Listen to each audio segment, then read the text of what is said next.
Hello, everybody, and welcome to episode number 76. Yes. 76, which is pretty damn high up there. Now that I'm thinking about it, like holy shit. Almost at the 100. I think I can say that now. It's only a quarter way to go, and we reached an unimaginable goal. Yeah, anyways, please like and subscribe for our consistency. We've been now almost doing this for 2 years. Matt still hasn't gotten used to the self-promotion part of this. No. I never will. The overwhelming shame will overcome him. Yeah, and as you can see, one of our players unfortunately couldn't join us. She got a migraine, so has to sit out. So we wish her, Felicia, you the best of luck and recovery. Best of luck while having a migraine. I don't know if those are the wishes I should be sending her. Anyways, good recovery, Felicia. Luck in the sense that your brain fixes itself. I don't know how migraines work. Okay, let's go to a topic where I do know how things work, which is D&D. This campaign specifically. Yeah, there's not much to say other than probably the horror one-shot will come out earlier than this, even though we will be recording the horror one-shot after this episode, because, man, it's complicated. Time is weird. Yeah, it really is weird. Just blame it on daylight savings. Yep. Everything on daylight savings. No, I don't even mean that. I mean that the horror one session that we haven't even recorded yet is gonna come out sooner. Yeah. Okay. Yes. You just It's daylight savings. It's Oh. always Makes daylight savings. It's always It's always not even, daylight savings. Yeah. Yeah, it's those damn wizards. Goddamn, always Yes. teasing me. Yes. Yes. So I guess I can ask the question: how did you like the one shot? Was great, right? Yeah. Awesome. Nice. Yeah. Could have been Not scarier. scared at all. Oh, dang. Okay, I will take notes. Take notes. Greg was definitely there. Yeah. so Greg. sweet. Oh my God. Yeah. I had The such a great time. Oh yeah. Yes. He was the BBEG. Yeah. The Yeah. crazy plot Yeah, twist, right? It's just me. It was just me. It was just you. Actually, it was Yeah. a No character. it was actually a solo session Mhm. with Greg, and he was the BBG as Mhm. well. It's like crazy, right? Yes. What we did there, crazy plot twist. The viewers didn't expect that. Okay. Anyways, we're back here, 76 with the Fate Weavers, and the question of the day. It's pretty chill. I guess this will also be a chill question. Is what is one thing, since you have a bit of downtime and you're at the archives again, that your character really, really wants to know? Like, it could be anything, like literally anything. Just something deep inside that your character has just been either pondering about or has been curious about for a long time, or maybe it's like a new thing that turned up, but they really, really, really, for some reason, want to know what it is. Kicking it off with, of course, Greg, who never has time to properly think about Yikes. the question. Improv. Yeah, I'm Greg, and I'm playing Irox Spanner, the Human Artificer. First thing that comes to mind is, what is the genuine origin of the chrysalis power? Like, where was the first one? What was the occurrence that created the first chrysalis? That's interesting. That is a very interesting topic. Okay, next. Yeah, I guess I'm. Oh, that's why I don't eat snacks right before this. Yeah, I'm Matt. I'm playing Fear. Oh, dang. Sheesh. Don't be choking now. It's okay. Clock wipe. We'll start Okay. again. Yeah. Yes, reverse time. Yes, Matt playing Fiera, the Chronomancer. Here we go. There we go. We made it. Clone shifted. I mean, she has a couple of questions, right? Yeah. Boy, I think the most recent I've been thinking about, at least for my character to be thinking about, because she's been using Dream, is how did the universe get created? Was it the creators? Did they create all the planets and the sun and the stars? Is there like more than 4 creators that create like each star? How is reality created? Oh dang. Okay, very big question from small chrysalises to the universe. I mean, that sounds like Fiera. Let's be honest. That is just Fiera. What's the biggest question I could ask? Yes. She's working her way up. Yeah. The next.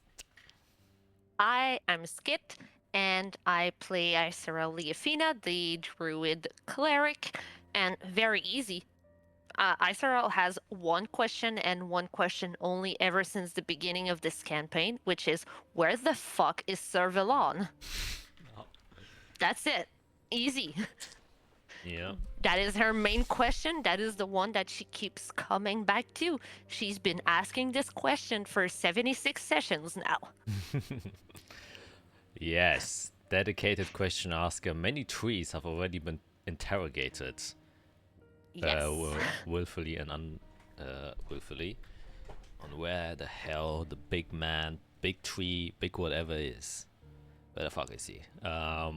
Yeah. Actually, all very great questions, and I will say 2 questions here are connected, but I won't say which 2 questions are connected. Potentially, well, 2 have like major connections. Yeah, but I won't reveal which questions those are. I don't know where I'm at in the overlay. I don't know who to point to. You are top right always. So you have to point. Always. So I have to go like this. Down. There we go. Down sideways. Whoa. Oh. There we go. Wait, no. You have to point to your right because it's flipped, right? Am I crazy? Oh, okay. Okay. That's complicated. I was right the first time. Yeah, I think almost. Yeah. And maybe we will find answers to those questions. Maybe we won't. Only one way to find out. We're gonna get this shit started. So, strap in. And we're gonna go for a ride. A chill ride. Very chill ride. Nothing special is gonna happen. No one's gonna get kidnapped now.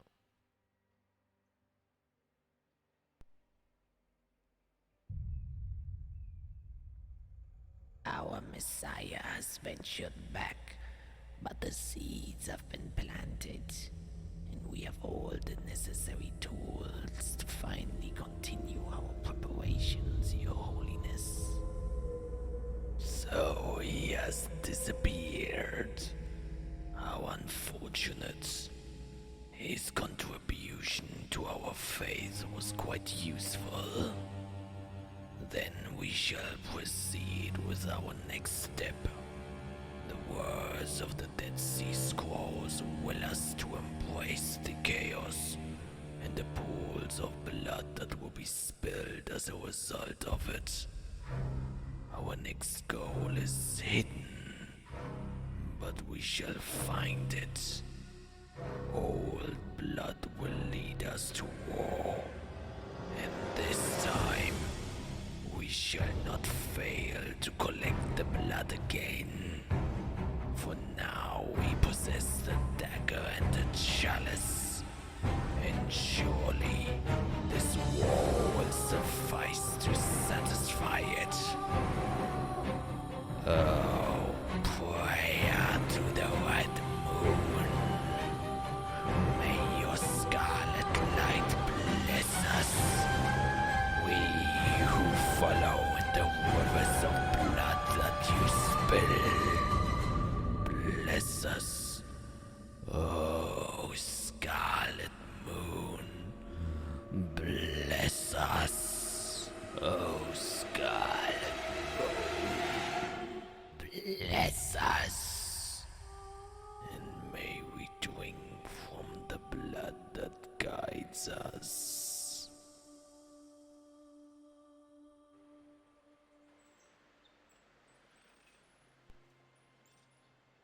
Yes, yes, yes. Come to a quick recap. You guys have been on a bit of a more, well, I actually can't say leisurely trip because some of you truly weren't able to chill very much. But after you've kind of retreated back with the entire group after saving Iserel from a kidnapping and then also surviving the encounter with the sister group of the Dark Resistance, you were kind of unsure on what the next step is. There were a lot of leads that you could follow, but there wasn't any clear path given to you. But when you went back to Ovalmir, spent time there kind of recuperating and gathering your thoughts and preparing yourselves on what might potentially come back, you were offered a new goal by the High Cleric, as he informed you about the current events that have developed during your absence, and that is that the Aureolus, which is a divine seer organization helmed by kind of diviners within the Holy Religios, foresaw a kind of not necessarily prophecy, but a seeing or oracle that troops clad in red armor were approaching the city of Undorn. And that is not the first time you have encountered the mentioning of Undorn. And they also believe, so Zephygus and the Archdukes are believing that the Holy Blood Legion is presumably trying to now walk towards the north, and the end goal being Undorn, or something at Undorn. And because that has intrigued the High Cleric and Zephygus themselves, he kind of tasked you guys to kind of go there, venture there, and find out why the Holy Blood Legion would want to go there in the first place, since it is a bit unclear. And on that note, you did several preparations, one of which is you have 5 days of time before one of the light clerics will transport you to Undorn, and you guys use that to go back to the archives to do some research. And a lot of smaller stuff happened in between. A box, an incinerator kind of got very hot.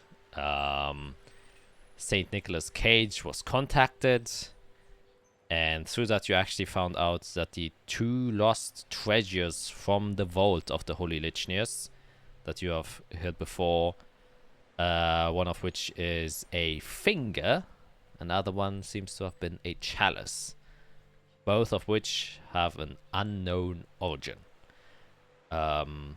Yeah, and with that, you went on your days within the archive, some of you doing research, some of you doing some shopping, and we ended the session as you all went to sleep for the day. And I believe, Fiera, you wanted to cast Dream again? Or am I remembering that? Yeah, very casual one. I was gonna cast Dream on Eirik. Oh yeah, right. You know? Alright, then that is where we're gonna pick up. You're within the tower in Dela Solis.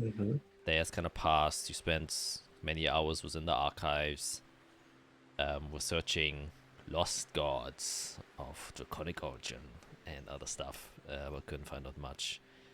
And had a small talk with Eirik. Since this stream is gonna be focused on him, I'm not gonna say too much what Fiera is doing. But I'd say the first half an hour of it, she is working on things in the background to make this as realistic as possible for Eirik. Before Eirik, you're kind of woken up. Actually, I'll see if Jack has this background. Something like that. You're woken up by a splash of water on your face.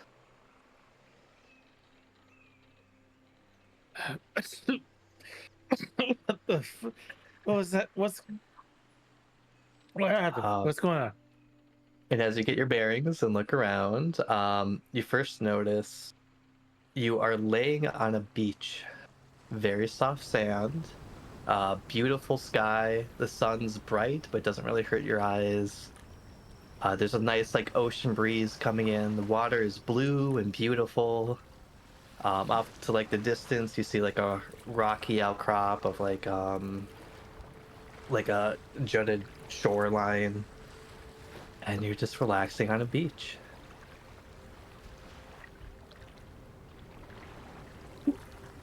This feels too weird.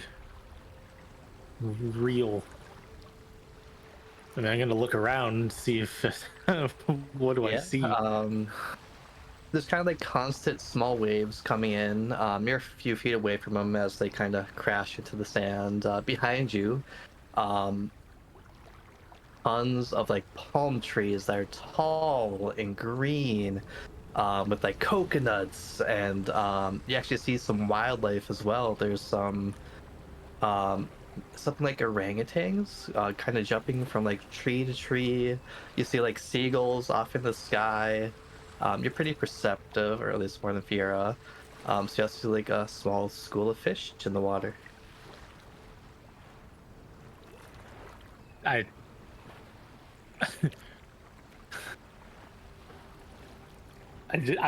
literally looking around trying to find someone. Like, where the hell am I?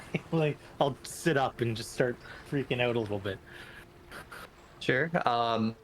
As you start freaking out, as I probably would, you kind of hear like the soft steps, almost off like to the side, a few feet away, of like something plunking into the sand.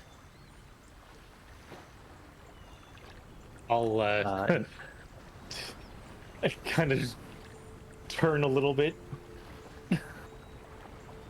quizzically. You see a very nice like bamboo created lounge chair, and you see a woman in it in a white dress with a sun hat and a parasol. She is sipping a drink of like orange juice with ice and like fruit on top with like cherries and like different kind of things with like a straw like sticking out of that like you would in a restaurant. It is Fiera lounging.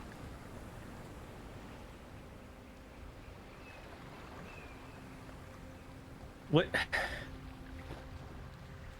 Okay, my hand doesn't quite grab my wand. I was going for it, but It is there. what's going on? Where are we? We're not too far.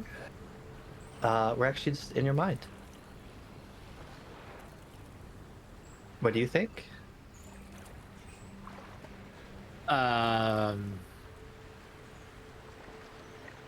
It's a bit strange. How so?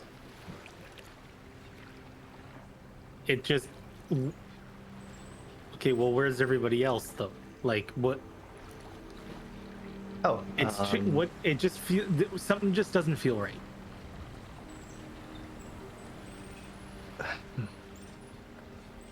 Have you ever had a vacation, Eric? There's someone who seems to me like they work all the time. That's correct. Like, when have you had a day off?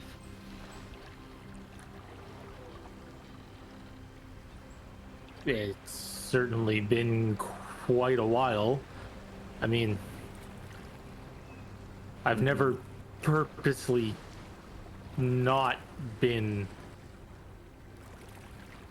working, I suppose. Like, no, I haven't gone and taken time off. Well, lucky for you, that's the one thing I can give you. You see, I was trying to figure out how to help you. Unfortunately, I'm not a therapist. I don't know what to do about the being that you're now part of. But I can give you a few hours to yourself. Right now, you have about 6, maybe 7 hours where you can do anything you want. You don't have to think about blood or curses or a legion or anything. You can just be you. And you see kind of a couple feet away from your feet, all the sand starts to rise a little bit. You see like the claws and eyes of like a crab as it's like peeking at you. And then plops back down. Yeah, I'm gonna kind of like kick my foot and get sand towards it and be like, okay. It skitters away. Yeah, I don't need things creeping up on me like that. Oh,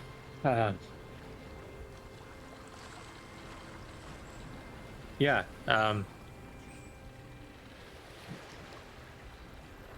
Never took time like this.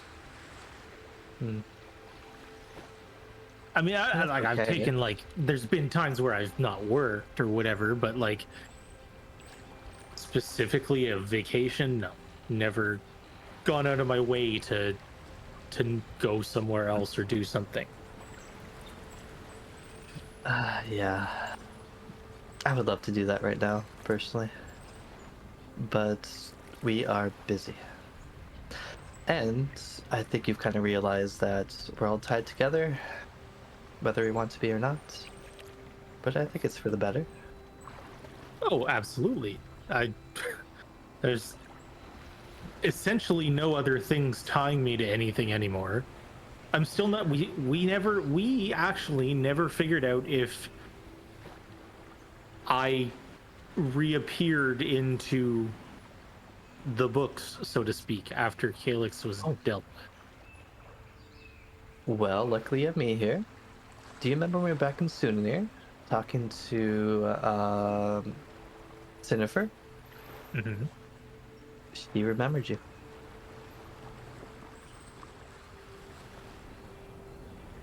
From the beginning. Oh. It was quick. It was busy. We had to fight our way out of the city, so I understand that probably got glanced over, but you did ask, and she did remember. Yeah.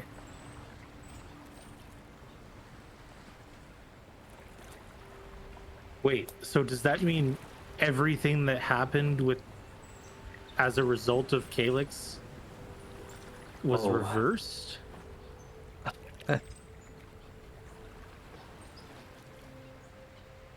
I would say unlikely.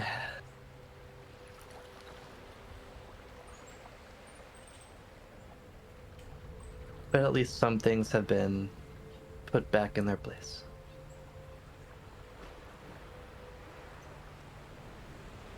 So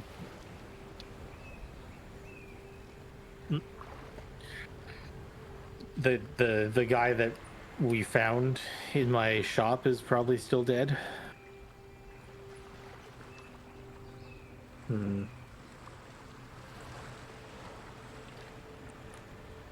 I don't know.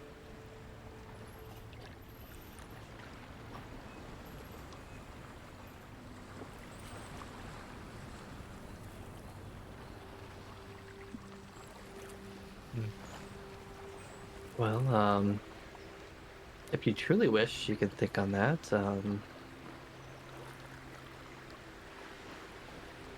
I don't know how that would help, though. I made all this because it seemed you were stressed. A lot of people, places, beings of crazy power are telling you what you should or shouldn't do. So I kind of just want to see who you are. What would you do if you had a few hours where you didn't have to do something?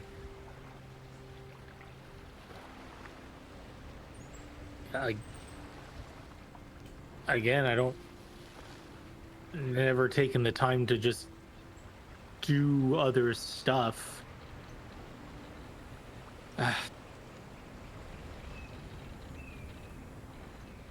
The only times I remember not really being, you know, in control of my own actions or whatever were those moments or those times that my parents would come back from wherever they were to visit me for a couple days, and they would just, you know, we would go and eat.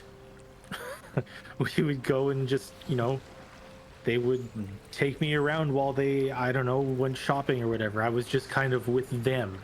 After, like, when they were gone, I was back at the guild or back under someone else's control doing someone else's work or whatever. Right. So those moments of just, you know, albeit I was a kid, I was young. It's not like I had, like, the world to go and, you know, I didn't really have that much, you know, ability to move around on my own, but... Right, but you remember that, and it seems like you enjoyed it.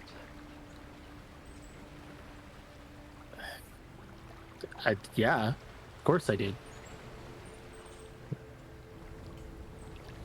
Unfortunately, that's one thing I can't recreate. I never met your parents. I haven't really been to much of Yeshiman. It's kind of hard to recreate as well. But this is also a new version of you. Yeah. You know? Like, who is Eirik right now is kind of what I want you to figure out the next couple days.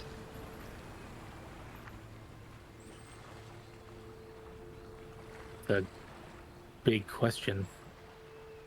I mean, only a few Voss ago, I was some guy just making things on his own, not, you know, nobody was really bothering him.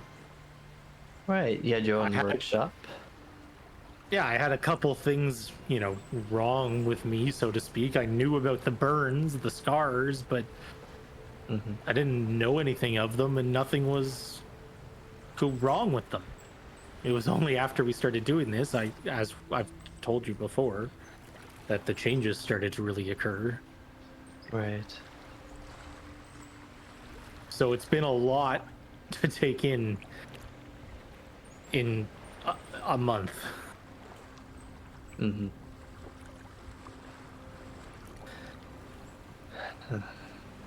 Well, do you still have that urge to make?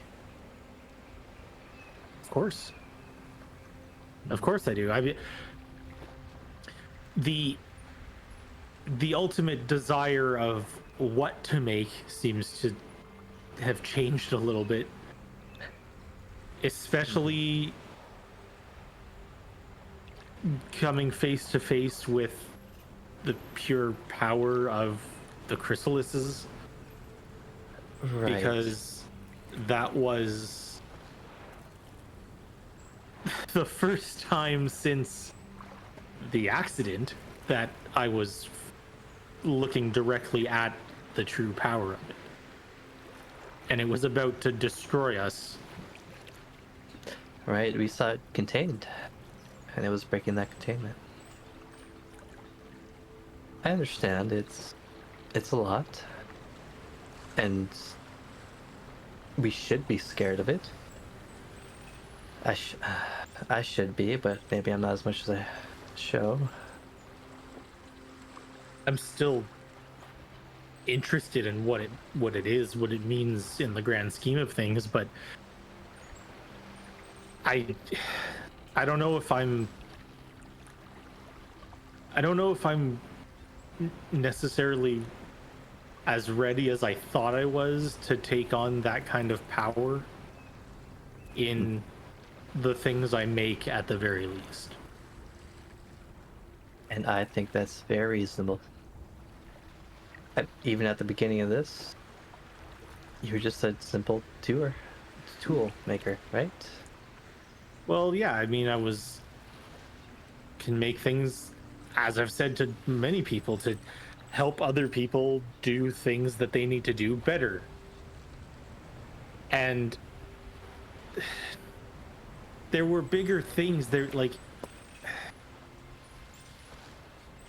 ultimately, I thought that I could create or work towards creating things that can help protect, towns, villages. But that just seems like a much bigger task now that I've actually seen more of the world and how it sort of works. The things that I knew were being worked on in Yeshavan are way, way out of proportion to what I'm actually comfortable doing.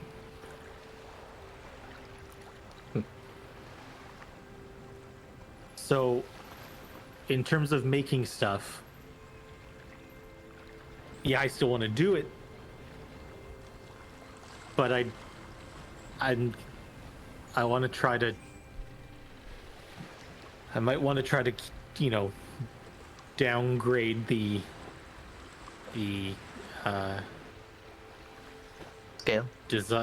Scale. the desires a little bit. Yeah. Well, at the end of the day, that might help more than you think. Imagine if you made the next stronger, more efficient shovel, and everybody started to use that shovel. And if you were working on something grandioso instead, then that shovel never would have been made. Yeah. Well, then how about this? For this break I can give you, and I kind of just like wave my hand off to the side, and all of a sudden out of the ground comes first bamboo, and then there's kind of like a platform of bamboo that builds, and then a recreation of your workshop in Sunir on stilts. And then kind of off to the side, I keep like kind of almost like I'm drawing a picture. Palettes of like different materials appear, woods and metals, ignites. Zoom a palette of like varied tools. There's like a large like not oven, not anvil. We're gonna get there. I'm gonna think of it where you put the ingots in, not stove. Forge? Forge. Forge, thank you. Yes. I don't build things. A like large forge is created as well that comes out of the sand.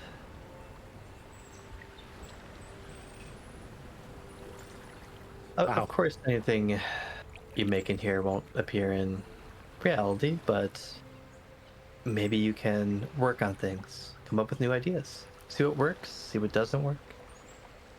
You can do anything, and there won't be a real consequence. It'll just be you doing what you want to do.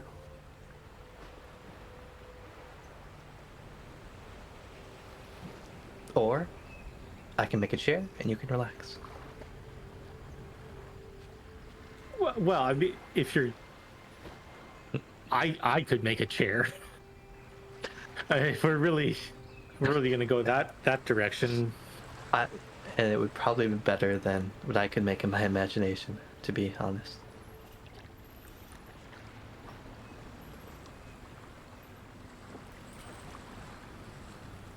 I'm gonna be real. As the whole, I appreciate this. This is very nice. But what's really the thing that's really got me freaking out is the dragon part of the whole situation. And I'm scared that it's going to pull me even further away from the making things. At this point, when Eirik says that, Fiora, you look at Eirik, and you know, his workshop has been built on these stilts, and there's still the sand beneath it. You hear this cracking and crystallizing sound. as you see the top surface of the sand turns into glass, and shortly after that the bamboo starts to light the flame, and then right in front of your eyes, Arik, for a brief moment, everything turns to flame, and Fiera turns to ash. She screams for a split second, disappears before everything turns back to normal, and Fiera is still standing there. And Fiera, you didn't see any of this. Ah, Of course. Fuck. fuck. Oh, shit. Oh, fuck. Oh, God. Okay. Okay. I told Jade that anytime something happened with the dragon, I would mention it. She's not here, so you're here. Something, you just disappeared. Everything just went, turned to fire in front of me. As soon as I mentioned, you know, the entire world shifted. And now you're back. Everything's fine now. Anyway, that's what I'm scared of.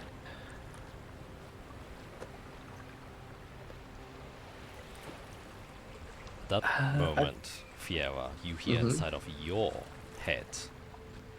Arik, you don't hear this. You hear. His fear will burn him. And if he's not careful, it will burn you too.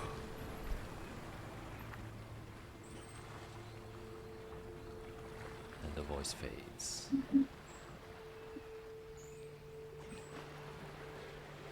I kind of just look up for a moment. Rude.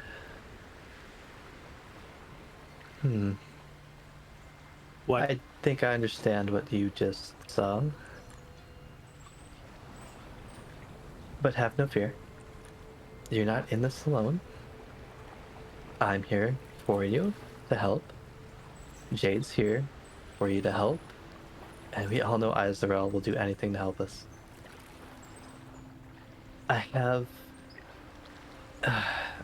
I found a trail that might be able to help you, but I still need time to figure it out. Because I do want you to be free. Not influenced by anyone, even myself. Yeah,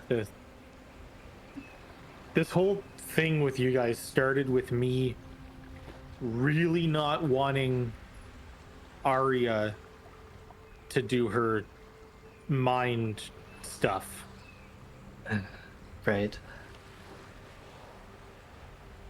I haven't wanted to. When Glamour was still in the ring, I didn't want the ring.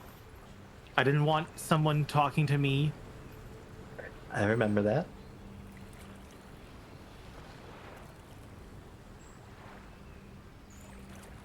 The couple visions we had with Calyx, didn't like that for a lot of reasons. So yeah, I'm not going to say I don't like the power that seems to be, in me, because obviously we need we need the power. Maybe. But I don't want to be turned into something awful. At that point, Fiera, you see, as he says that, Eirik kind of goes back into the distance, as if space itself is stretching out. And he's just getting further and further and further away from you, as the blue sky and everything turns to a nightscape for a quick second. Out of the kind of very soft sand, ash bubbles up and replaces the yellow surface with a black one. The water evaporates in steam, and in the distance you can see that Eirik suddenly starts screaming at you. Once again, he bursts into flame, as you see him done before. His eyes glowing, his hands glowing, reaching out, starting to run, trying to get to where you are, but the space is stretching further than he can run. and he seems to be shouting at something behind you, but indistinguishable. The flames are getting caught up in his mouth and can't really make out the words. But you kind of get the gist, and you look behind you and you can see 3 burning corpses that kind of fall to the ground as Eirik goes to his knees and it gets stretched further behind before he disappears into the ether. And as that happens, it's almost like the light switch turns back on and Eirik is standing there before you. And the last thing you see and hear is once again a voice inside of your head. Fear will burn him, and it will burn you too.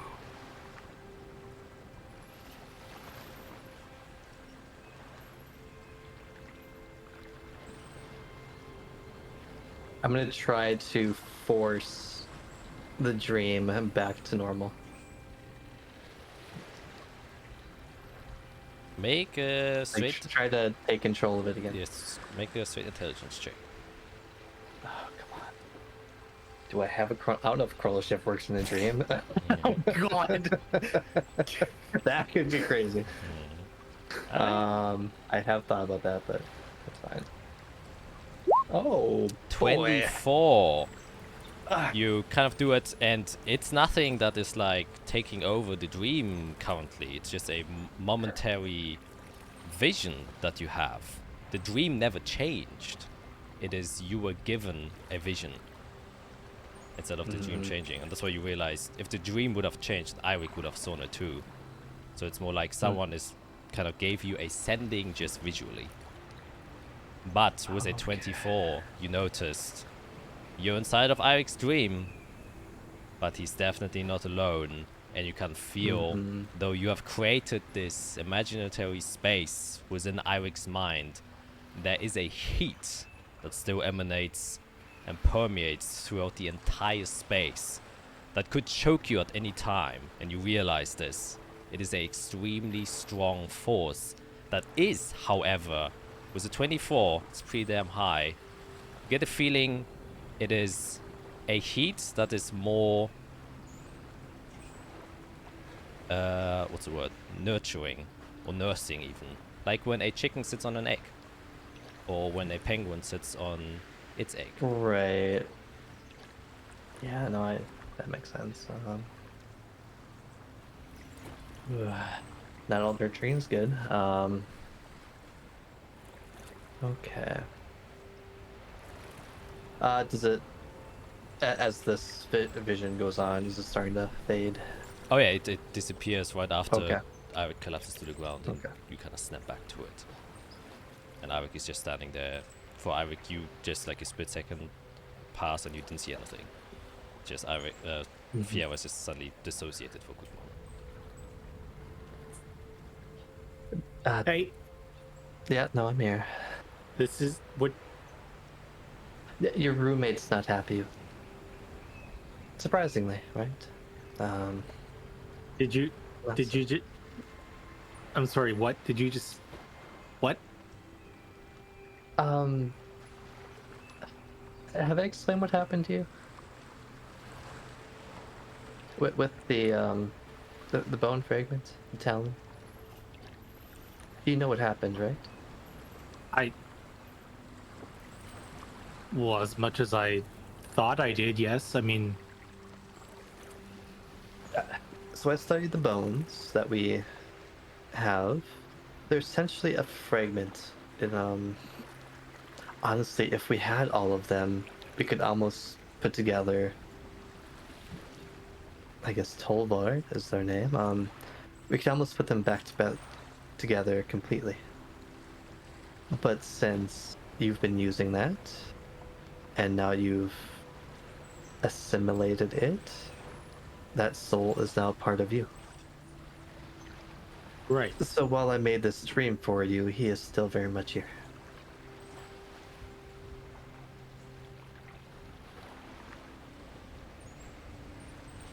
But it is still your dream.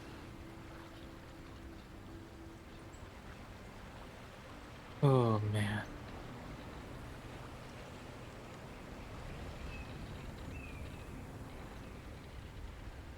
I I don't want to suggest it, but I think the only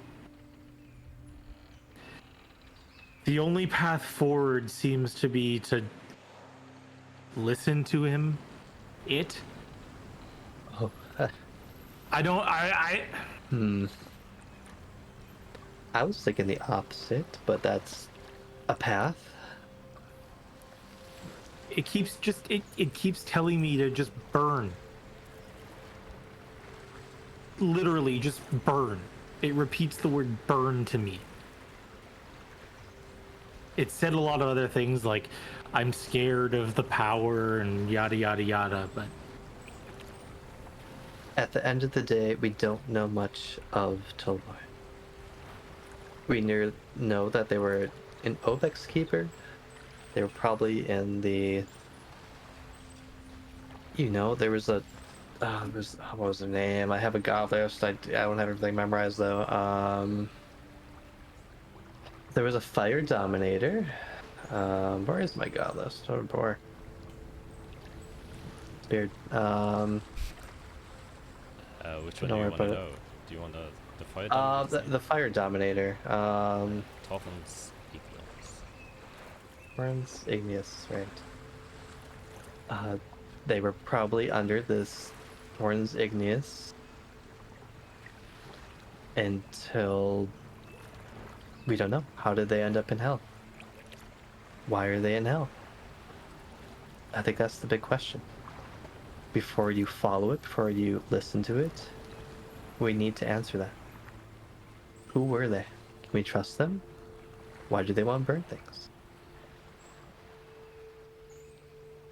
But why did they get sent to hell? That's where people go to get punished until the end of time. Because they did something so bad.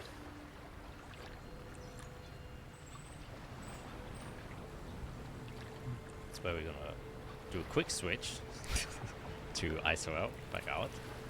See 6 hour dream. dream session. Gonna play 6 hours of conversation. Here we go. Yeah. Not to miss out the other player in this room. It's okay. I was doing other stuff in the meantime.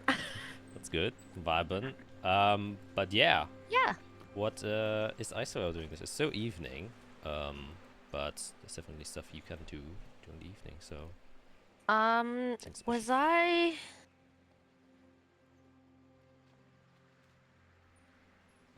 No, Jade had just found me and taken me back to the tower because I just spent like entirely way too long in there. So I would most likely spend like part of the evening just discussing my findings with Jade and just, trying to reassure her on her end because I know she's like kind of worried about all of the stuff that she's dealing with like her ancestry and the whole mask thing and now the possible cursed blade or whatever. So I would probably spend a good part of the evening doing that. And then once like everyone just goes to their own things to go to bed or go to sleep, I would uh I would go up to the tower's roof as usual, Hmm? and I would try to find a way towards like Corvalli so that I would be facing Corvalli, like my hometown, and I would just meditate a little bit on my journey up to here and where I am and all of the findings that I've done and just kind of ponder on all of it. Not necessarily in a prayer way, but more, like trying to like go back a little bit and remember like where I came from and all that and just spend some time trying to find back Isorel in herself, because she's been going for weeks, and she's definitely feeling like her connection with herself and what makes her herself is kind of fading a little bit. So spending some time on that and just, she's been caring about everybody for weeks now and just pouring herself into the group. And she's starting to feel it a little bit. So she's just spending a little bit of time with herself and just, trying to reconnect with herself. Mm-hmm. Yeah. So, yeah. Actually, just make a straight wisdom check. Wisdom? Okay. Okay. Wisdom. 21. She is a wise woman. Indeed, especially in a somewhat natural habitat. You get a bit of deja vu. It's not the first time you've looked out this way while it was the evening and you were struggling a lot. It was when you tried to... In this very town. Exactly. The same view, almost the same view, and you have this just, very nostalgic feeling creep up. In a good and bad way, because back then when you first looked out, you were just, you had a hunch that the hint to Servalon of the magical weave is somewhere out there. And you committed. And that is what made you find your first connection to your mentor. And as you're kind of looking out there, you can once again, you've been disconnected for a long time. Not only with Servalon, but with yourself. But being back here at the place of comfort, where you have been before, where you were set in front of a challenge that you didn't know that you would be able to do, but you did succeed, and this gives you confidence that you're in the same situation. You just have to trust, and that will hopefully be enough for you to succeed. And as you're kind of looking out to Korvali, at kind of the tree line, in one of the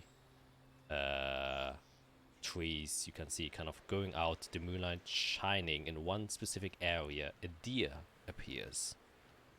Very great big antlers that seem unnaturally big for a natural deer, and it kind of just walks into the moonlight just shining there.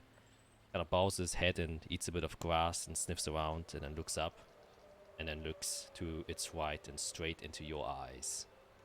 And then just kind of does a quick kind of bow and puts his big crown back up in the air and waves his head. And then he kind of looks back to the direction he was facing and then walks back into the forest and disappears within the shadow of the large Servalon trees. I'll just bow my head and just softly say, I know.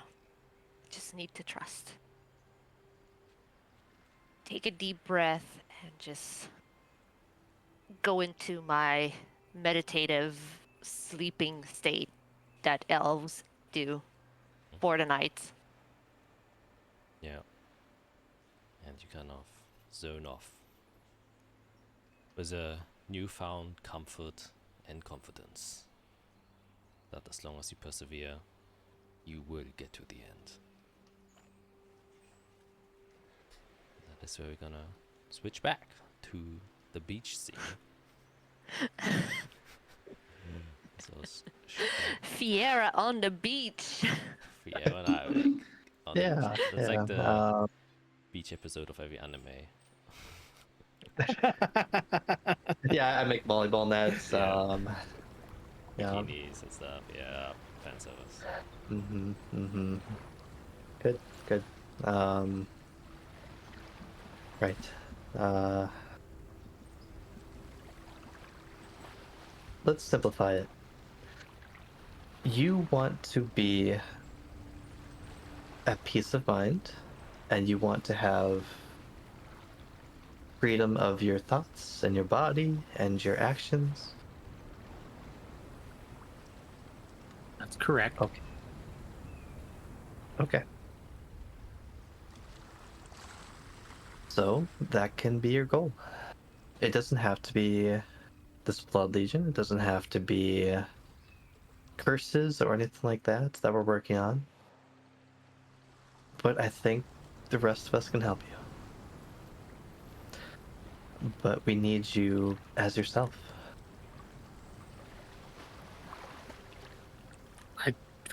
I try my damn best to be myself. I understand that. But I also know that power comes with temptation. Or vice versa. Yes. It works both ways. And I don't want you to be too pulled by this Tovar's power. Because I think you were just as useful before it. Well, I appreciate that. I only say it because we're gonna keep needing more and more to, if we're gonna take on whatever keeps coming down the road. That's true. But I also think it's better that we use our own strengths rather than rely on others. Take for example, and I kind of just point in a few feet away, kind of like a replica of Jade appears. Like you would see like in a video game, like select screen where she's like standing there, taking a pose, that kind of thing. You're like, yep, sword, yep, shield, sword, yep. Not her, by the way. But she's going through the very thing that you are. I'm sure, she'll do anything to protect us. But that's not always a good thing. If she accepts devil contracts, if she accepts the power of that blade, or gets into blood magic, her strength comes from her heart and her past. She's mentioned before, her ancestors are what give her strength. So if she turns them away for a different power, she won't be stronger. And that's all well and good, but all the power that I have known has come from some outside force.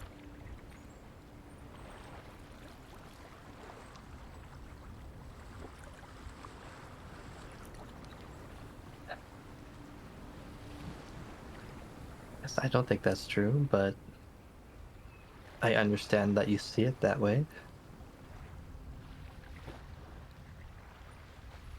The chrysalises are a wonderful example as well. I kind of wave Jade away, and then now like a variety of chrysalis appear in the sky with like different sizes, shapes, colors. Fire, water, wind, lightning. Get your grandiose going. At the very first meeting we had, we all agreed that these were tools. They can be used for good, for bad. They can be used to create and to kill. It's more how you use them. Of course. Just like I said before, I'm just started to realize that I don't necessarily have the capability of harnessing that kind of power in the sort of circumstances that we find ourselves in. Traveling all the time, not having a set place to actually go and work, and I don't want my tower burned down. No, I don't want to do that. But just in general, like the stuff I have made. Let's look at this. The stuff I have made while traveling with you guys has been all like small, sort of not insignificant, but not ultimately the most powerful things. They work mostly, but it's a step in the right direction.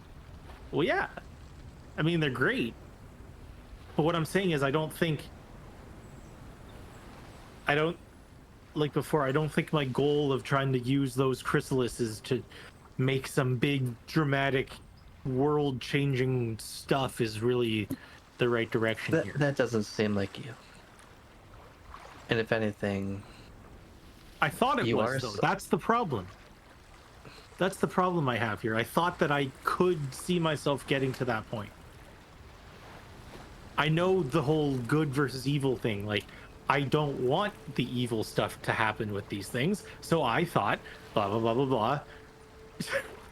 I could make things that the good part of the world could, you know, use and see. And but I just don't think it's worth my time. Given, like I said, we don't have a set place to be. We're on a time crunch, so to speak. So well, I can understand that part of my brain is gone. Not gone. On hiatus, I suppose. Which is where the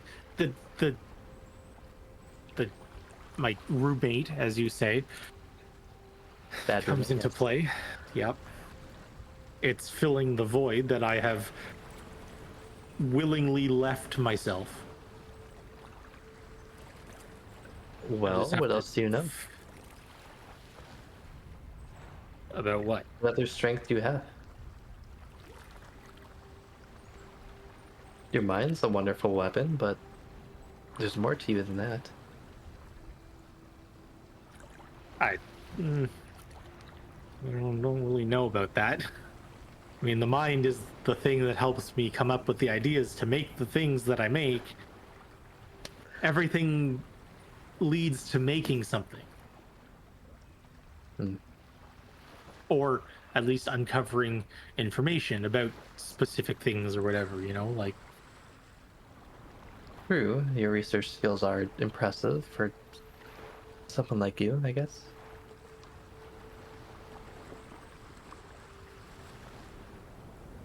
I don't know. Just there's a lot of talk and a lot of non-answers are gonna keep coming up because whatever he is that keeps trying to speak to me and you now apparently.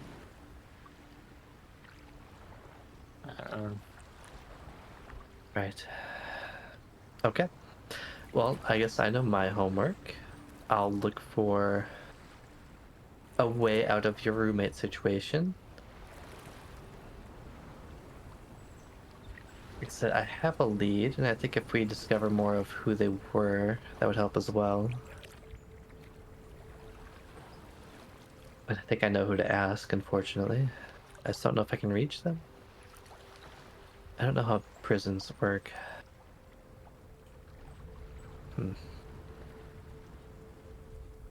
Mr. Ignis, the Dominator. Yes, right.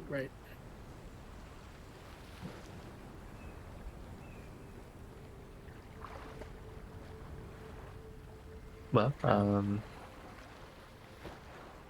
guess what would you like to do? They kind of like gesture around. I can make a different scene. I can make something to keep you busy.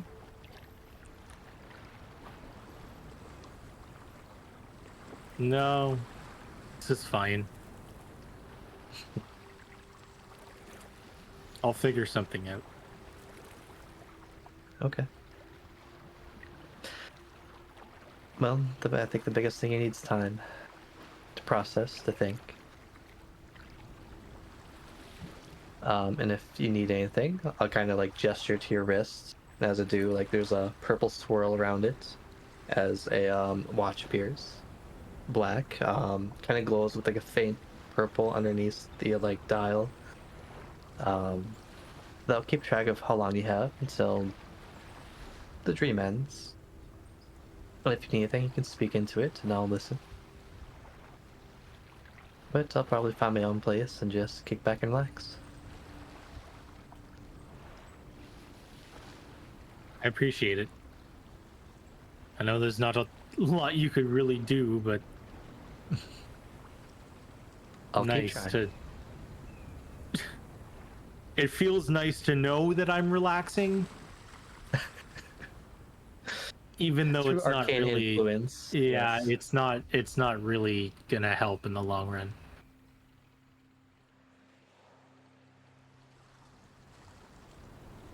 Well, I guess I'll leave you to. And I'll kind of turn, and as I do, I start like to disappear in the white dress, or Yara poofs away. It does indeed. And I guess you can quickly describe what you do for the remainder of the story. It's the stupidest thing. I've thought about it for such a long time. I'm just gonna. I want to build a bicycle. For no other reason than I've been thinking about it for a long time. It's not magical. It's not. It has no power. I just. the lack of travel capability that we have has just always been at the back of my head. Like, we need to travel faster. And I just wanted to come up with some bicycles, so I just kind of want to spend whatever time I have there making a bike. Okay. Then as Fiera fades into the ether, we see a quick montage of how Eric starts assembling a two-wheeled vehicle manned by a single individual with a seat and pedals. Yeah, I think you're smart enough. You probably develop a rather good draft within the dreamscape and just working there. And I do think it does somewhat comfort you in just getting back into the motions and just having all the tools you need and the space that is just there for you to build. But there is still a lingering discomfort, which, this isn't real. It will fade eventually. And the clock might actually be a curse because you look at the time and you're like, that grounds you back to reality. That reminds you every single time you look at the clock, you're like, either enjoy it as long as it lasts or fear that it will end. One or the other, Eric spends his time building the bicycle. And after a full 8 hours have passed and the dream has elapsed, you all wake up. Well, probably Isra is already awake since you only need 4 hours to meditate.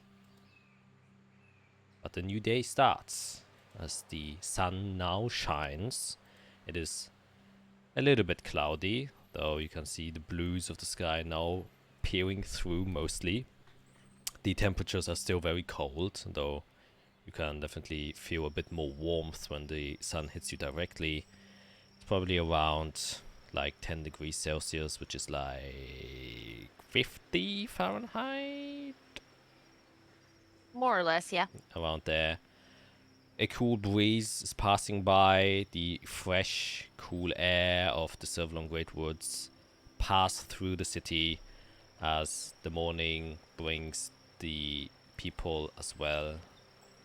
And a new day is for you to use, as this is the first day of your 5-day venture. So you now have 4 days left to do stuff.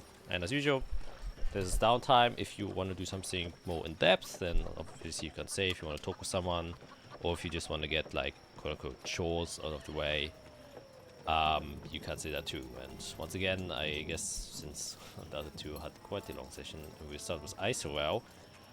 One thing that I will say is Jade will just immediately spend most of her time in the archives, just trying to figure out more stuff with the blade and more stuff about her ancestors. So she made breakfast for you, as she now seems to be the cook here, a traditional kind of Chinese. God, what's it called? I only know the Chinese name. I don't think that will help here. So these steam buns, I think that's what they're called. Yes, but the sweet ones without the meat inside.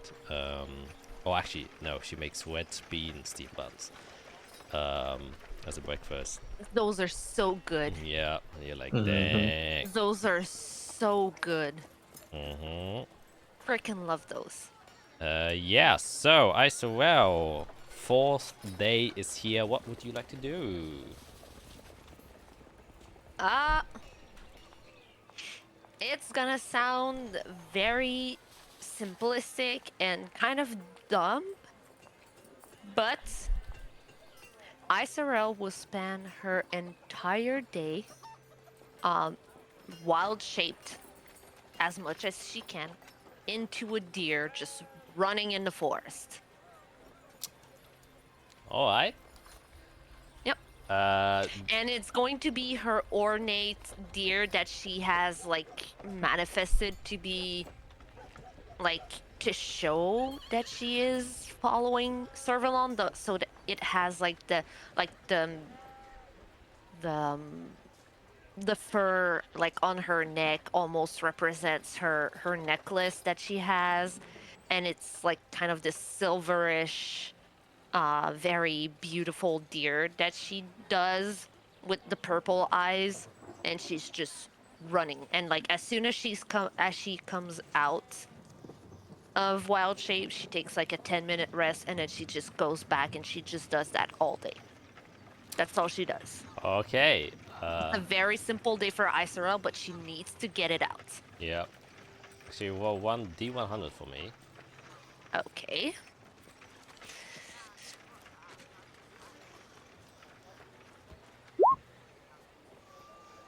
All right, very nice. Yeah, I think you have a great time as a deer traveling around the kind of outskirts. Probably you don't go too deep in the forest, just not to encounter a demon potentially, because Yeah.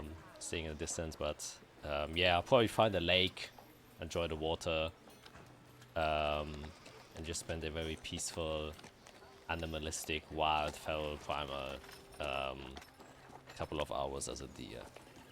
Yep. Very nice. That's it for me. Yep. I wake.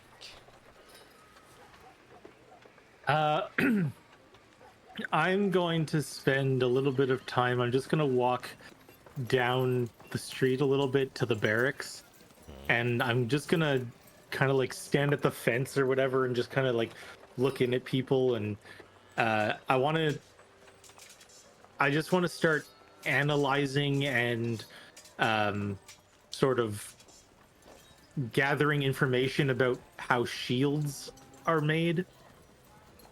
And just kind of like look at all the guards or whoever has a shield. I'm just gonna try to like look at them as they pass and see, what kind of shapes they are, materials, how big they are, sort of get a sense of how people use them. Just trying to wrap my mind around how people interact with their shields. Very interesting. Yes. Yes. Make an investigation check. It's kind of investigatory. Makes sense. 21. Yeah. I mean, you have seen it live in action before, up close with Jade. He used to use a shield before they got the great sword. And I think you overheard her talking or also researching something about shields before. Maybe that has kind of subconsciously influenced you. And you look at the people here, and one thing you realize is very different types of shields that you have encountered across the spectrum. That the shields that they use here in the barracks, first of all, not many actually. A surprising amount don't use shields, because you can see most of them are wearing rather light armor in comparison to, like, for example, the Crusaders. And most of them, if any, have like this very round and small shield, often either attached to the hip or even on the back, that you can see they, and you would know this is like a buckler shield made to like parry and stuff like that. And the for the troops here specifically, you can see that they are kind of equipping it very fast or unequipping it and switching it out with different weapons and stuff. Very dexterous and flexible. That the shield is being used to kind of support a very specific style of combat that they have been training for. Which once again interests you greatly because it's very different from, you know, the experiences of shields you had. Actually, it reminds you a bit of your parents'. They also wore smaller shields, and they weren't like the heavy kind, and it kind of takes you back a bit. And even as a kid, you realize, like, you know, there's always this thing about defense is either it's like great defense, but offensively it lacks a bit, and you get slower, which is always a problem that arises when dealing with protection. The same goes for armor. And the lighter it gets, the faster you are, but the less protection you have. And that might be actually a problem that might need a solution, that maybe a middle ground can be found, or maybe a smart solution to this problem that could maximize the defensive without sacrificing too much of the speed, or something like that. As you look, and you can see the bucklers seem to be made out of a very sturdy but light material to, you know, keep the flexibility and the dexterous wielding ability. And you're pretty proficient with looking at metals, and they seem to be made out of standard casted iron that have been overlapped and hammered down into many layers to make them as sturdy as possible. And then probably have a second combining agent within it that kind of oxidizes and hardens the iron as it's being, you know, reshaped into its new form. That's very important, because you can see even in their training they do hit the bucklers rather hard. And the other property of the buckler is its outward shape is made so it doesn't take the brunt of the hit, but rather deflects it. So even if they get hit with a heavy weapon, they still have the option to kind of, you know, make it so the attacks kind of passes them without taking like the full force of it, which is very different from larger shields. They are just there to block any attack. They don't deflect, they just take the brunt of it, but they're larger, they're heavier, they can take it. So you have these two very wide spectrums of shields that you kind of analyze while just watching these guards. And do they all look like the same? Like, have they been made specifically, you know, as like a set for them, or is it all like, you know, pieced together, different colors, different whatever? They seem to be uniform here. They all seem to be wielding a standard issue buckler that's probably commissioned for them, because they also obviously have the sign of the garrison on here too. You can see that they have like a rose icon with a eye in the middle or painted on top of the shield.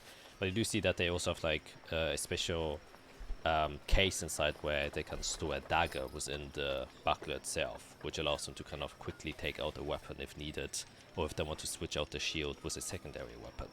That's kind of where the part of the flexibility comes in.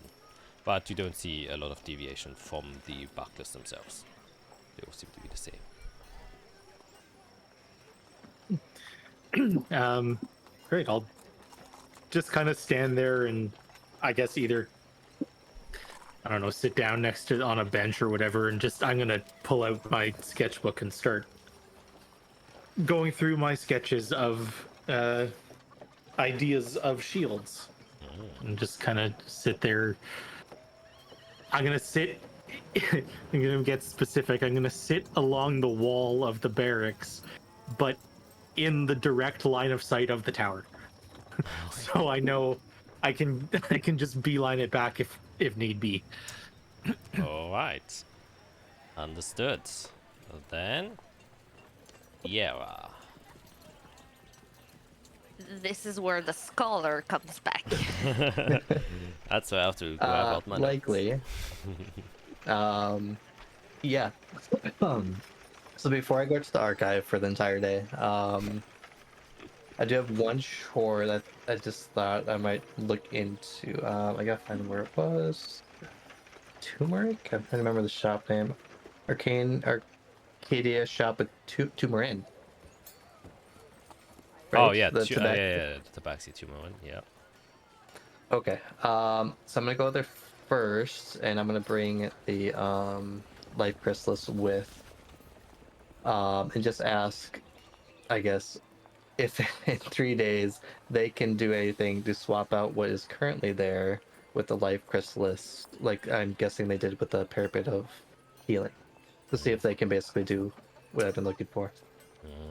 And quote unquote upgrade. Yeah.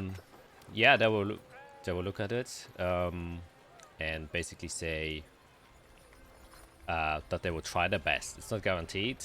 It is a large upgrade, and he warns you about the specific uses that chrysalises, if overused, Right. prove to be very dangerous. Yeah, I want to make it clear. I'm not looking to go, currently it gives me like 19 stamina. I'm not looking to go to 30.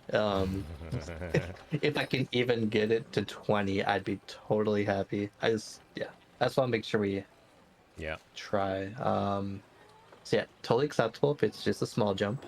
And then, Yeah, he will commission you the upfront. You will probably have to pay him 500 gold, just because Chrysalis is very careful and expensive material that he has to kind of deal with. okay, yeah, that's fine. So yeah, and he says like he will work on it for as much time as you give him, but you will try and get it finished in 3 days. One. Okay, yes, let's go. And I also mentioned like he can keep what was initially there, because I'm sure there were like shards of life chrysalis in there. He can kind of take that as like part of the payment. That's totally fine. Okay, yeah, I'll leave that with him then. I'll just take it off my sheet for now. Okay, then I'm gonna head to the archive. And as I do, I'm gonna send out a sending to someone. I'm gonna whisper you their name because the others don't know about them. I think it was on my to-do list. Yes. The name I definitely will pronounce correctly. I'll just type the cuss. To him. Okay, let me see. Yeah.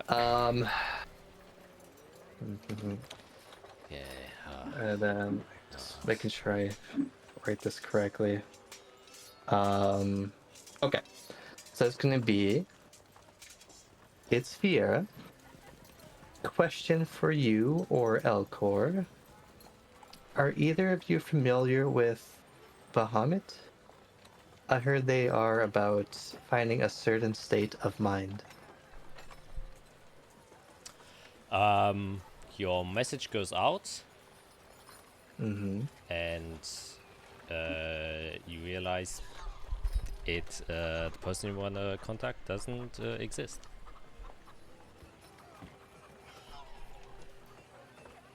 Uh-oh. Huh. Oh. Oh, what does that mean? I frantically look through my bag. Is the item I found there? Yeah, it's still there. What does that mean? What does that mean? Oh boy. Okay, now I just have more questions. Oh no, Jack. Yeah. You look out the window and you just see a deer running by. Oddly, that seems more normal than what I'm going through. like- Do I have? I could probably hear tongues. Okay, yeah, I'm gonna go into the library, I guess, and take a short rest. I'll mark off a thingamabobber here. Take a short rest. To prepare tongues, I guess, and then I'll cast that, and I'll send the message to Elcor himself and just say, are you familiar with Bahamut? I heard they are about finding a certain state of mind. Yep, you send your spell, and Oh, don't do this. once again, seems like individual doesn't exist, at least not on this plane.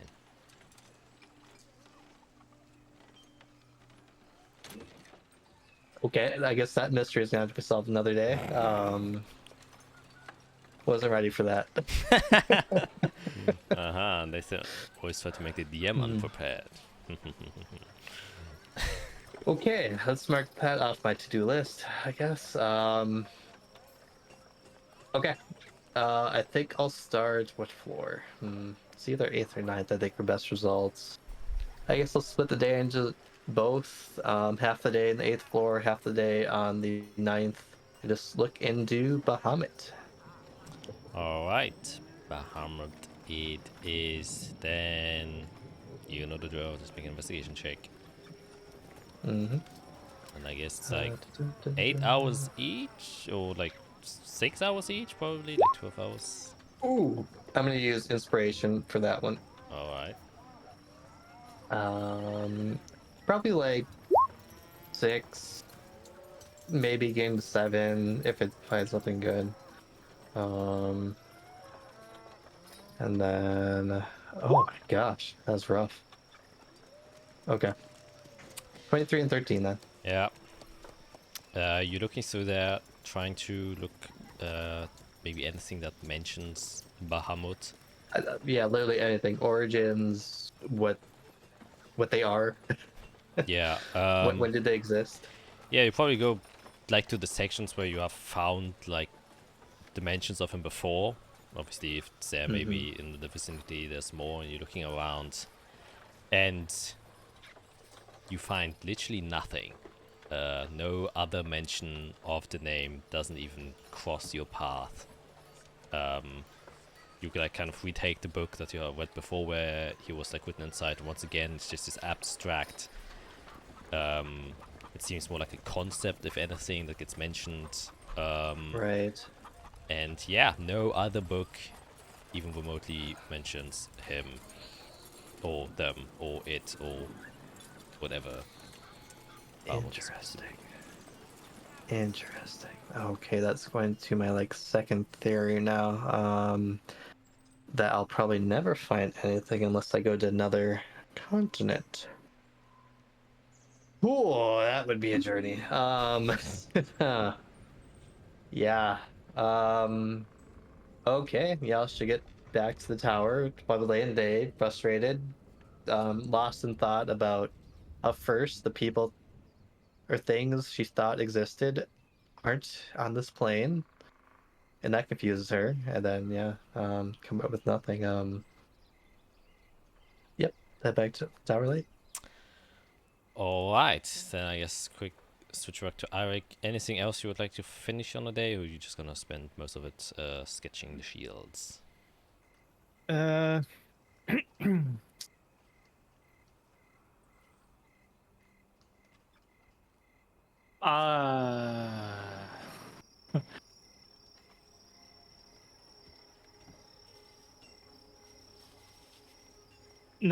I'll stick with the drawing and contemplating things.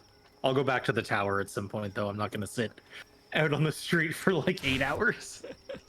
Yeah, the kids kind of just look at you weirdly and start occasionally throwing stuff at you because you're just sitting there on your sketchbook, and you're like, Hey, stop. and they're like, Stop it. and I just skedaddle off.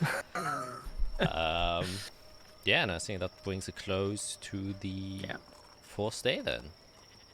Yeah, Unless I swear, yeah. as Isorel gets out of her last wild shape, she realizes that with her new abilities, she can kind of focus on her spells that she knows and regain a new wild shape. And as she remembers that, she does it. And with her last wild shape, she just climbs into a tree, jumps off, and turns into an eagle and just flies out for the whole 3 hours. And as the last minute comes, she just goes into the the tower through like a window or something and just crashes as she turns back into herself, like on the floor, like big entrance, Yeah. like hello, I'm home. And Isarel appears back. Probably I will get scared for a quick moment as Isarel just tumbles inside from a window. And Just tools go Or flying. The hair is all crazy, and she has like really rosy cheeks, like full of air, and she just got like this big shit-eating grin on her face. Oh, You've been busy. Yeah. There's nothing like a good run in the forest. You should try it sometimes. I'm okay, thanks. Okay. Good to know. hey Azrael, since you're back, do you mind watching me quick while I cast a spell? Oh, That'll sure. leave my body Yeah. momentarily. Of course. And I have no Anything. idea how this is gonna go. Absolutely. I'll stay right there.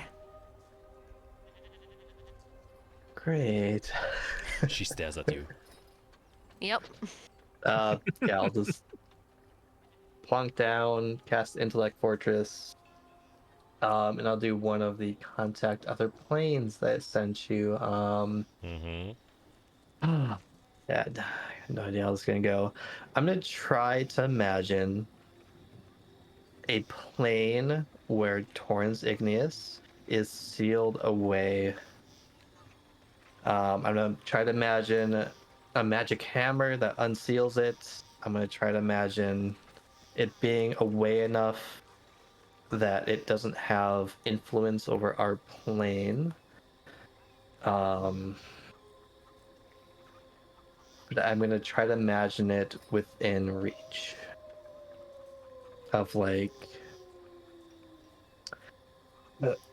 we learned that there's moons around hell, so that's pretty out of the way, but maybe spiritually I could reach them, Mm-hmm.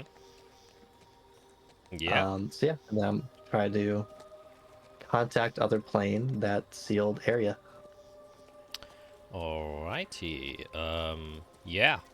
Then make a straight intelligence check for that one. Once again. Okay, what? 23? Dang. Man, you wow, I want to say well really well, but you was 11 or 13 a few hours ago. Yeah. Yeah, you kind of focus. Close your eyes once again. Protect your mind with the spell. Actually, you have to make the roll first, right? Oh, save and throw. Two. DC 15 intelligence save. Okay. Yeah, I think. Should be okay. Whoa, I rolled a 1 and a 5. No! Oh my god, you failed! Holy So the question is, can I chronal shift that? Would I know in the moment that I am losing my mind? I think so, yeah. Okay, I will try to chronal shift and try to write. Yeah, I only have one more roll for that though. Okay. As I see Fiera kind of struggling. Okay. Shoot. 3 in a row. I wanted to say I was gonna guidance you, I think that would have but been a it bit too doesn't late work on saving throws. saving throws. Yeah, I forgot. Never mind. Yeah, you. Okay. That's crazy. You Whoops. try to focus on this other plane. You're imagining. It's like a hard thing to do to like imagine an entire different plane and make it up with your own mind. And as you're kind of focusing on the great beyond, you attempt to do a similar travel as when you kind of experience going through like the tree that brought you to hell. You kind of let your soul exit your body, almost like astral projecting yourself but there's always a danger that you lose the cord that is connecting you to your body. And that happens. It's like suddenly letting go of the one safety rope that you were clinging onto as you're just exploring this vast scape of the weave itself, and you just kind of get dragged off as you're getting flinged into the kind of outer astral sphere of the different planet connection of this world itself. Your mind goes tumbling as you desperately try to struggle to find yourself back. So you take deep psychic damage from the spell. Yeah, 66. Roll that quick here. Okay, just 12. That's fine. 12, and you are... Wow! And I believe you are, like, standing incapacitated? So I'm using the new version where I'm just incapacitated for, I think, 8 hours. Okay, yeah. So I swear you see Fiora go there, and then for a brief moment, she kind of spasms a bit and her eyes open up, and then she just has this, like, glare in her eyes just looking out forward, and then she just kind of slumps to the ground and becomes limp. I'm going to catch her before her head like snaps on the ground, and then I'll do a quick like medicine check on her to make sure that she's okay, like she's not like in any danger of anything. Yes. Yeah, make a medicine check to see how she's... Oh, that's crazy. Yeah. The odds of failing that are just I astronomical. know. I was like, oh, the DC is gonna be pretty high. And it's like, oh, 23, okay. 22, dang. Yeah, you quickly notice whatever's going on is not physically, but mentally. You believe like something greater is affecting, you know, her kind of state of well-being. She seems disheveled. Her eyes flicker occasionally, meaning that she's kind of in a very fragile mental state at the moment, and you have to kind of be careful because she isn't aware of what is going on around you right now. She's in a different space. But you know, with powerful enough magic, you can probably alleviate her from the state and kind of, you know, ground her back. All right. Well, then, knowing this, I'm going to cast Greater Restoration on her. Yep. As you do so, you kind of channel the magic, and then Fiera, as you stay in this mental state, kind of swirling around, almost like you are within a tornado that is going around, you know, the astral landscape, and you feel your entire body and mind dissociating and kind of just evaporating out into the ether. Which reminds you a little bit when you stepped inside of the pool of blood, that there's like some sort of form of magic or power that is kind of tearing your consciousness out, and it's kind of just dissolving into something greater.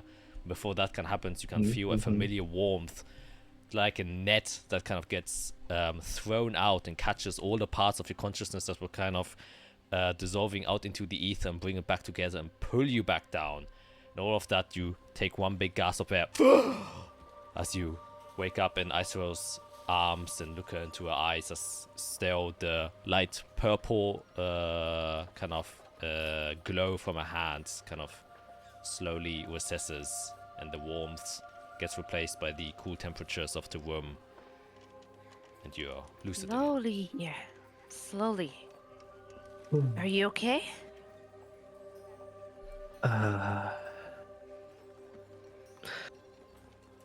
I too far. Okay, Went a little too far. let's take a deep breath. Let's maybe calm down for tonight. I think it's enough experimenting for today. You probably exhausted yourself a little bit over here. Let's maybe not try Yeah. again tonight. Fair. Yeah. I'm not saying never, just let's give you some time to recuperate here. Felt like I could go anywhere. Yeah, that can be dangerous though. A little too much freedom is slightly dangerous. Mm-hmm. Okay. All right, let's get some water in you. Let's keep you calm here. And I'll just grab my water skin and just give her some water and just make sure that she's okay and like she's back to herself and she's not, like too Yeah, probably still stumbly on her spaced feet. out. Yeah.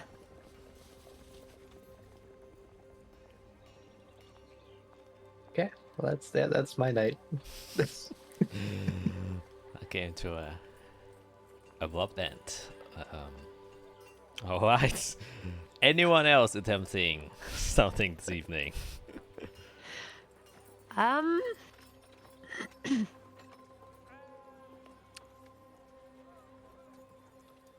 me see.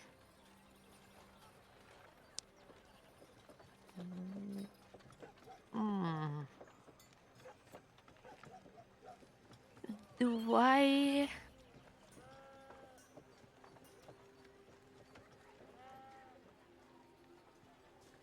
Do I do that or not?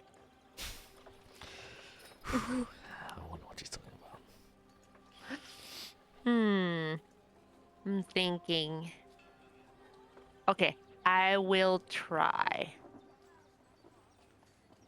I will attempt sitting down openly in between of Eirik and Fiera. I will take out my little bowl of holy water that I use for scrying.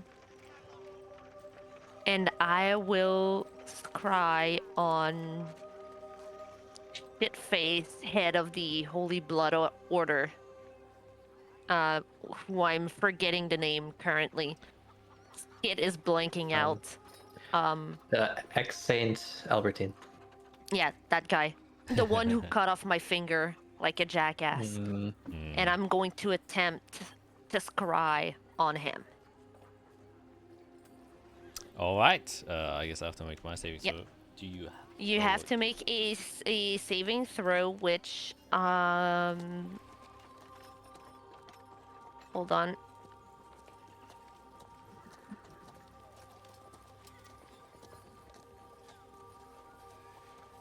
Which means that it is a DC. Hold on.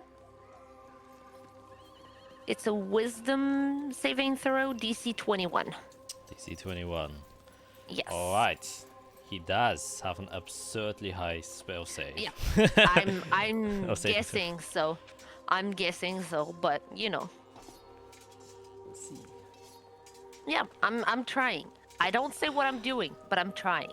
Was the DC 21? You said. 21. Yes.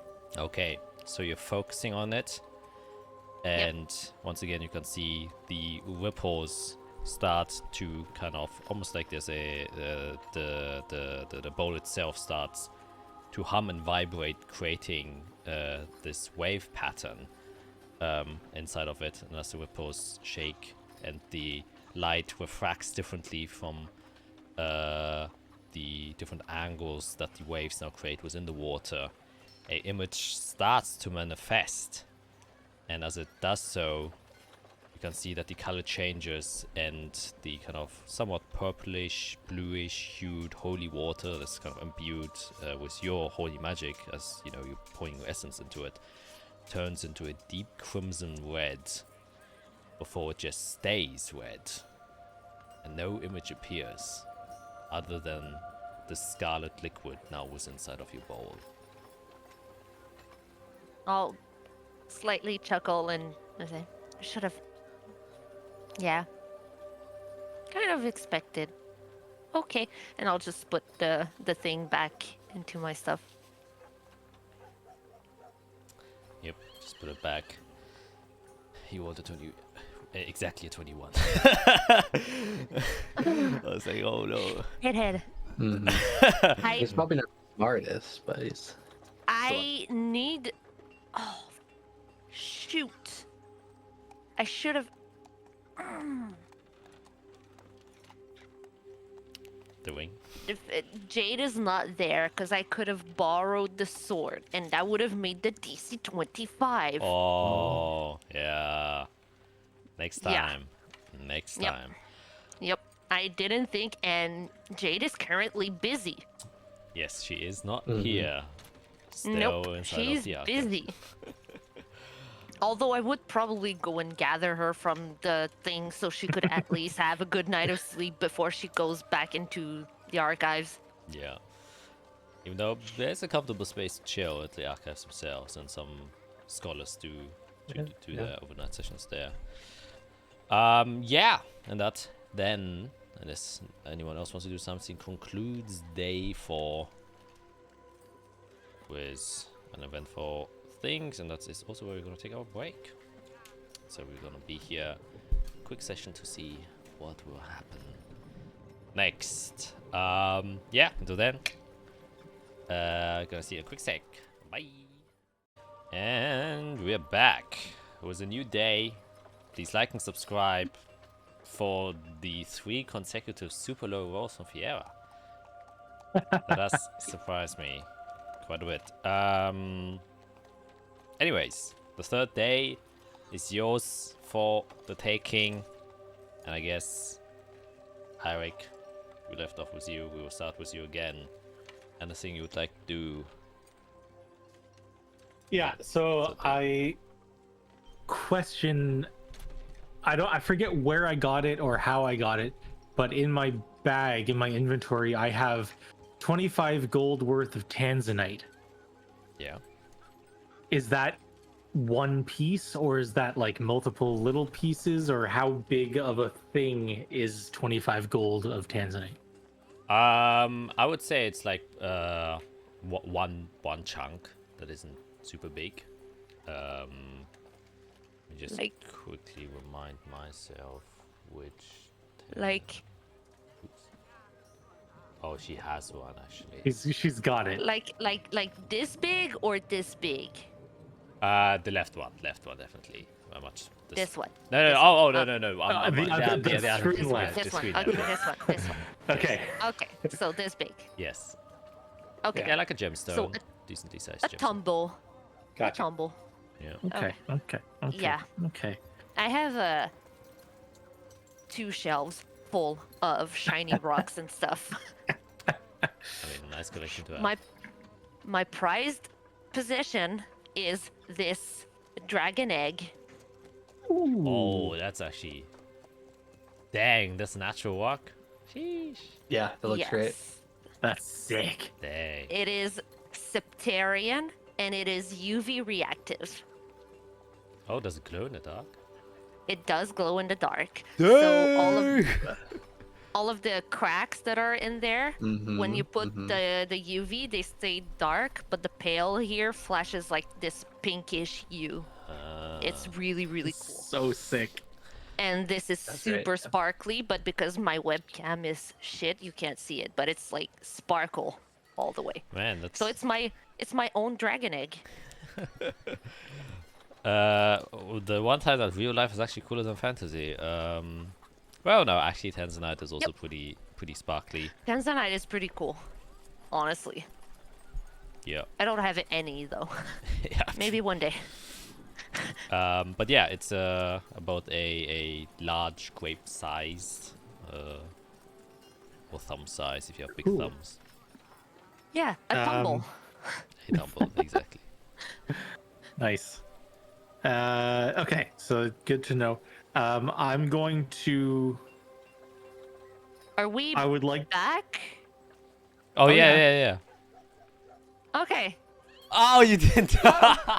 I didn't know, so yeah, I was just yapping away. I'm so sorry. No, it's okay. It's okay. That's okay. I was like, wondering. I was like, oh, she's just so passionate about her stuff collection.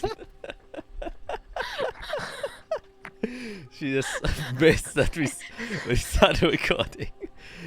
I mean, that's I'm, great. I'm not man. here. Ignore me. No, it's okay. Oh, it's hilarious. All good. All good.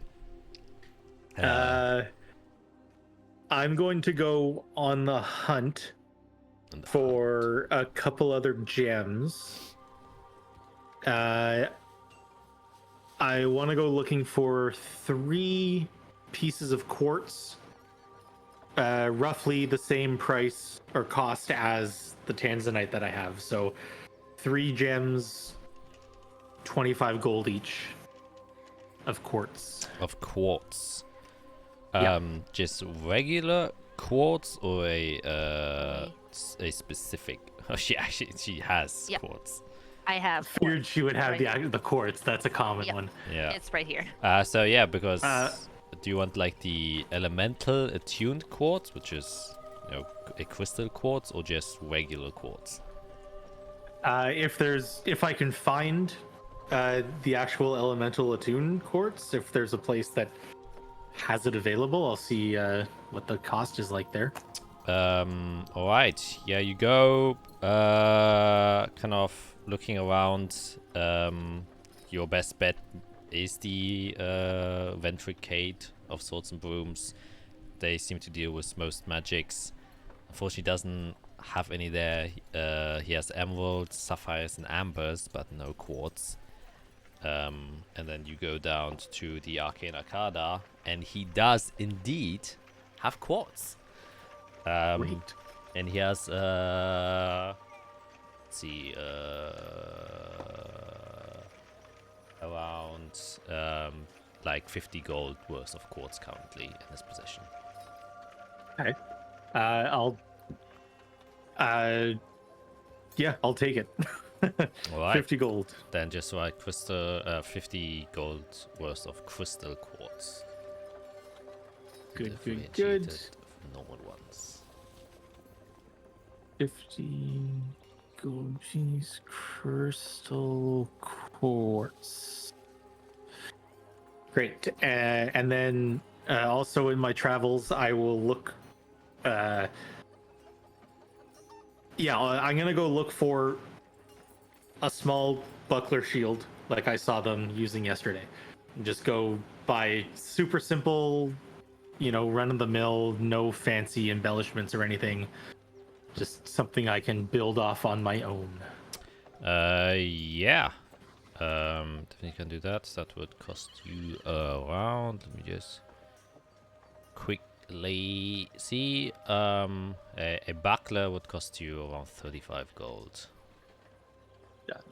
I don't actually. Do I have the buckler inside of Team DBRs? Let me check. If not, the buckler is a little bit different from your average shield, which is you can use your reaction to add a +2 to AC if you're proficient with shields. Yeah, just write that down with you, because I don't think I added the buckler shield within TDP on. Yeah, I just see sapphire buckler. Yeah, no, that's not it.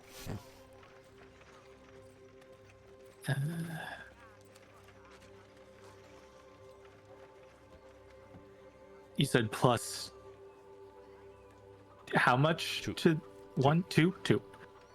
Plus 2 AC reaction. Cool. 35 gold. Great. I'll go back and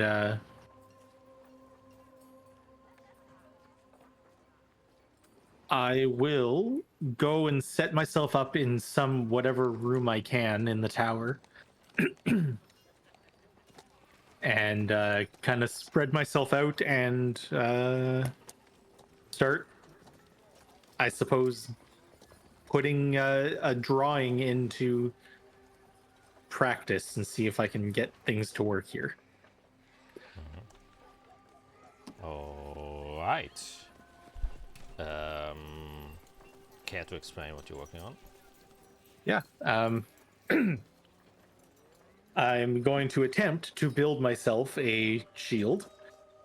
What I want to do is I'm going to take the remaining pieces of the petrified wood from the ruins that I have.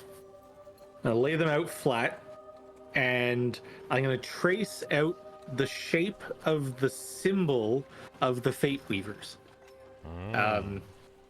onto the wood.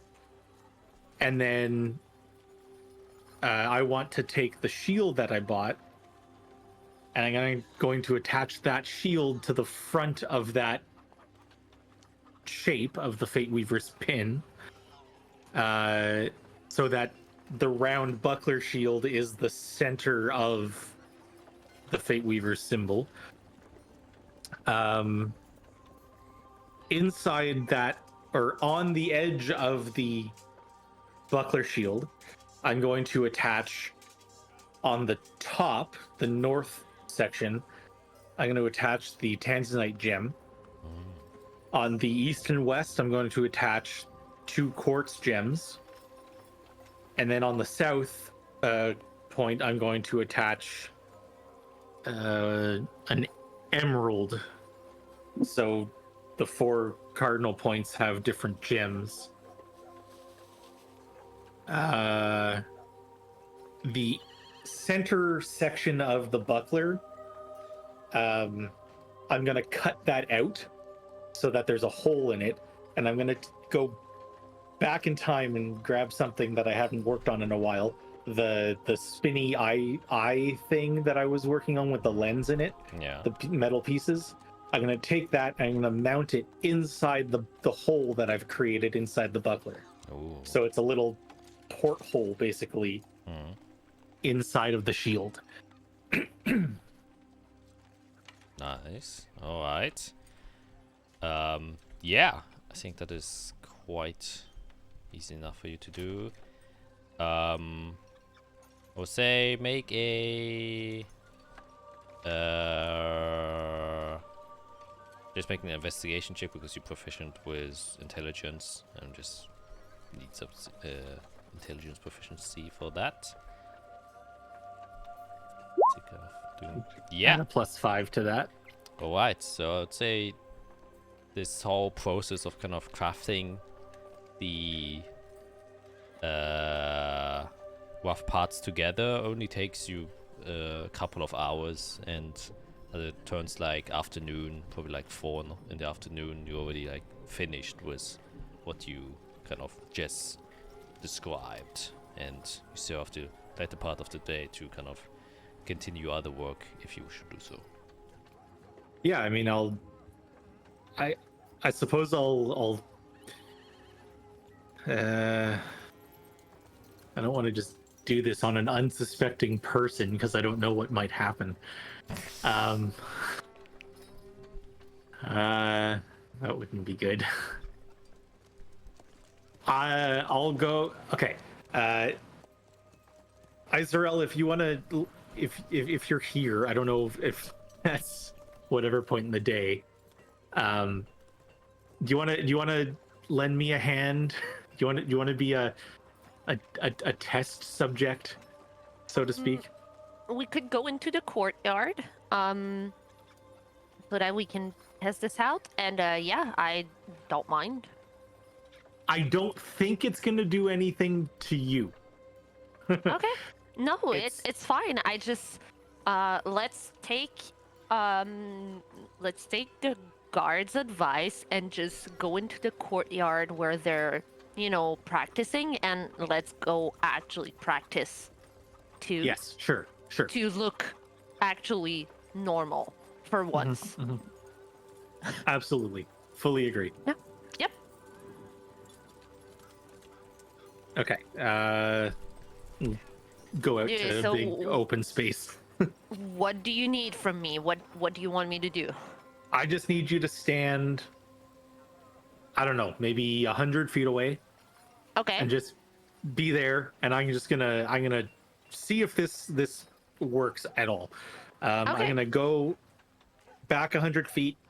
I'm gonna take the shield and I'm gonna plant the point of the shield down into the ground. And I'm going to manipulate the eye.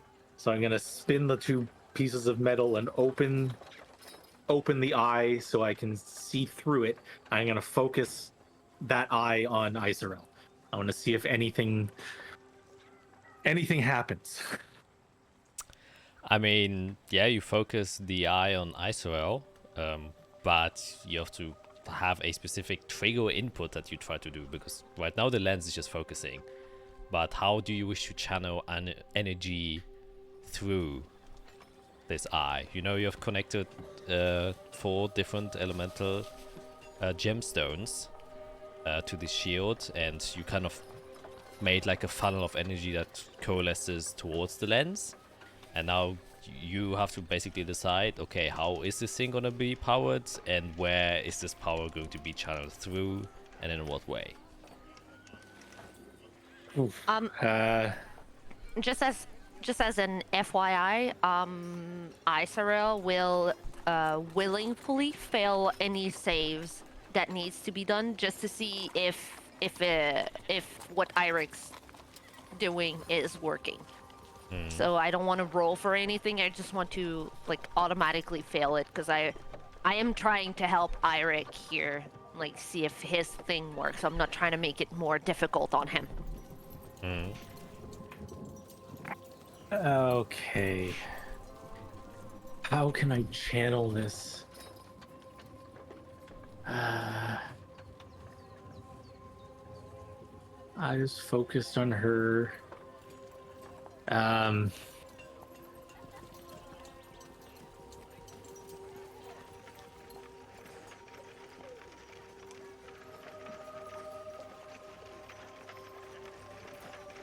am going to... Okay, I'm gonna pull out my wand, and while I'm looking through the porthole, the eye, I'm going to cast... Ray of Frost on Isarel. Alright then. Make a straight intelligence check. So it's kind of has to do with just raw magical intuition, power, or more like how you use your magic. 24, dang. Alright, and then last but not least, how or kind of what is your intention when doing this? My intention is to I want to be able to focus the power of the magic attack so that either the I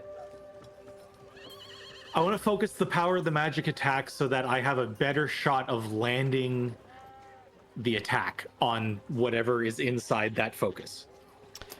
Yeah, very nice. Okay, so you see Irik kind of steps behind the shield, and then you start seeing he's like kind of messing with this piece of glass in the middle of it, and then he starts, you know, workshopping a few things, and after a quick while he shouts to you the okay, and then starts casting a spell, and then you can see that the 2 quarters on the side of his shield start to flicker a bit, kind of go towards the lens, and at the same time you kind of cast your Ray of Frost through it, and it's an attack roll, am I correct? It is, yep. Then make an attack roll with advantage against Isarel, and that's just, you know... Yep, doing the I attack. definitely hits. Yep. It was 29! It very most definitely Okay. hits. And yeah, you can see that there's like a very temporary delay on when you cast. Normally when you cast it just shoots out, but you kind of shoot it, it goes within the lens, and then at the same time it coalesces and merges with the energy that gets amplified by the 2 quarters in the middle, and you can see that the lens itself kind of auto adjusts to the right focal length, and then suddenly shoots out with much greater velocity towards Isarel. You can roll the damage, and then you can add basically another you get always a D something with your firearm. You basically double that. Double the firearm. Yes, Shit. the firearm.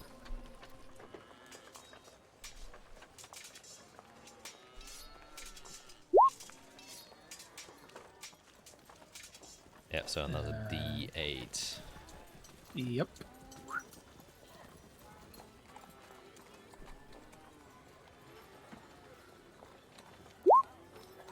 So 29 of cold damage comes shooting out. Yep. And as that's so you can see that you get hit with one, and then these large shards of ice kind of just crystallize across your shoulder and stay there temporarily before, as you move your shoulder a bit, it cracks and then crumbles as snow and ice shards towards the floor. Isorel's going to like kind of wipe her like iced over snot and be like, "Yep, that worked. That's Great. Yep. Great. Ouchies. Cool. Okay. Cool. Move. Try to run.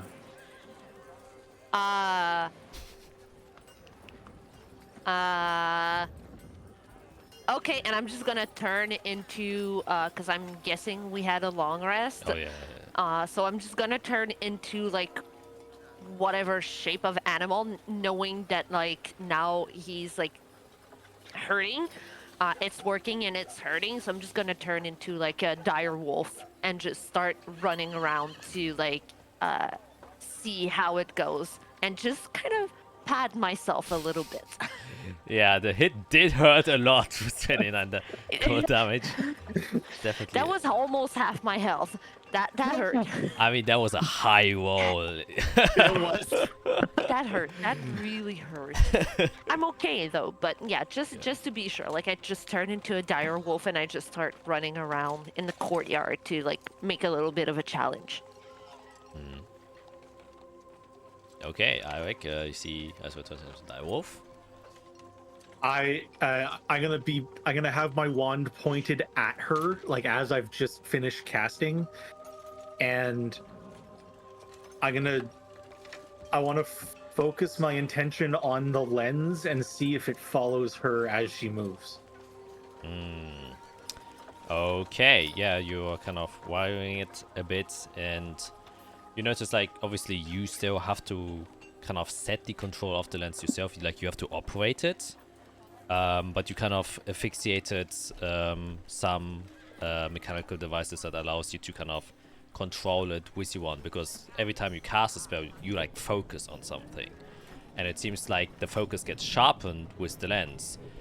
You basically have like a sniper scope where, you know, as long as the kind of cross is intersects with the body and the right focal length is set, you have an extremely high probability of hitting. Just, you know, it's physics, science, and you understand that much, and then your spell gets just enhanced. At least ice magic seems to be working because of the tanzanite gets enhanced.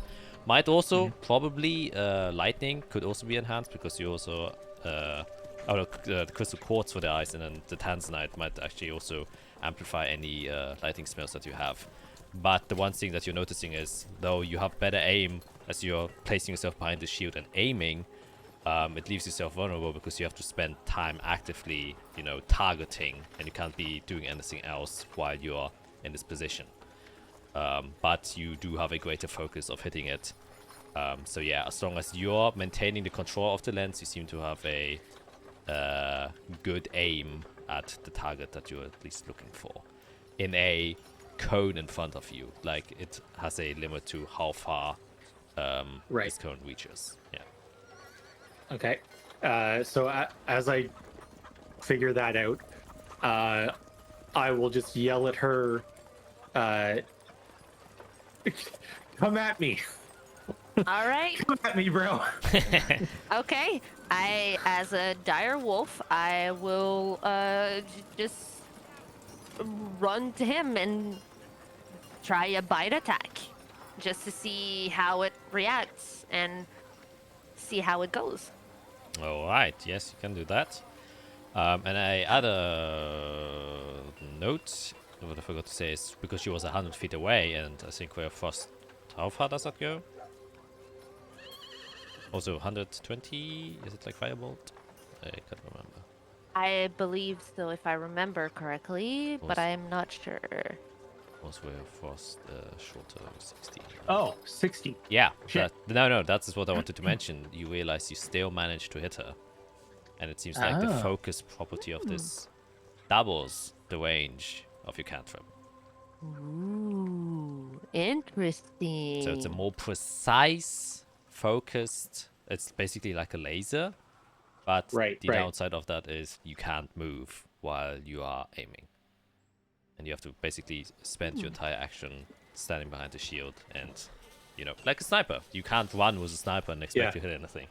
But Yeah. if you do Valid. hit, it's finished off. And Great. yeah, you might attack as well. And there it is. An 8. Oh, no, that's damage. Oh wait, it did. Why did it do damage? Oh, there it is. Hold on. I completely missed. Oh, still an 8. But you know, Okay. Okay, but on point of note, are you doing anything as she's biting you? Are you attempting anything? Or are you just hiding behind the shield? As she's running towards me, I'm going to quickly close the lens and duck behind it. Okay, any intentions? Do you try to channel anything else?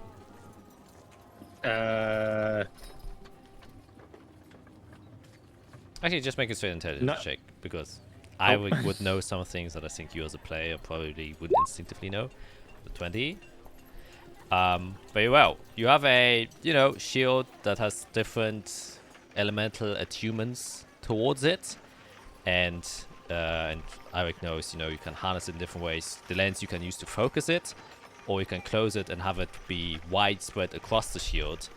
And as Azathia kind of jumps in the woven form, she kind of bites towards the shield, and then does so, you just instinctively, you have spells where you can protect yourself with magical energy, so you channel shield, and the energy goes inside of it, activating all of the crystals this time, or not crystals, gemstones. This time you use the tanzanite as you do that, and then as soon as it happens, Azathia goes and bites towards it, and then this magical bubble appears, and you get a lightning shock off. So you take 1d8 lightning damage as the shield spell activates with the increased lightning potential from the tanzanite gemstone, and also the emerald that you attach to it gives you just roll a d8, Eirik, to see how much lightning damage Azathia gets.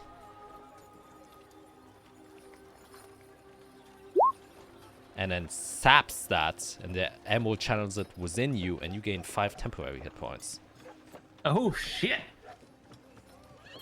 hold on. I'm doing 5 things at the same time. So I get 5 more. damage. Yes, you take 5 damage, and gets Okay. 5 temporary. Okay. I'm still a wolf. You. Oh shit! So many things are happening. Okay, okay, that's enough, Yeah. Pull the shield out of the ground, and hopefully the wolf does not continue to attack me. I don't. Probably just lick him. Holy shit, it worked. Holy shit, it worked. That's amazing. Okay, come here. Just bring the wolf in for a hug, and I'll cast Cure Wounds on the wolf.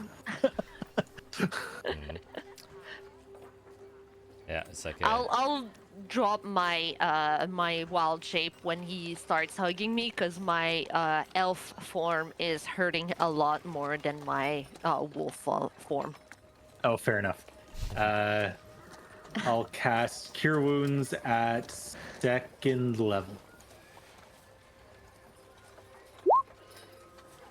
nice. Damn, I'll take That's it. like some. Man, your walls are on point. I am almost back to full health. I will take it. And a new healing upgrade, that's always good. Actually useful. It used to be a 4th level spell to get that kind of healing. Well, now it's just a thing. Yeah. It's crazy if you think about that. Yeah, anything else? Like to do? Oh my god.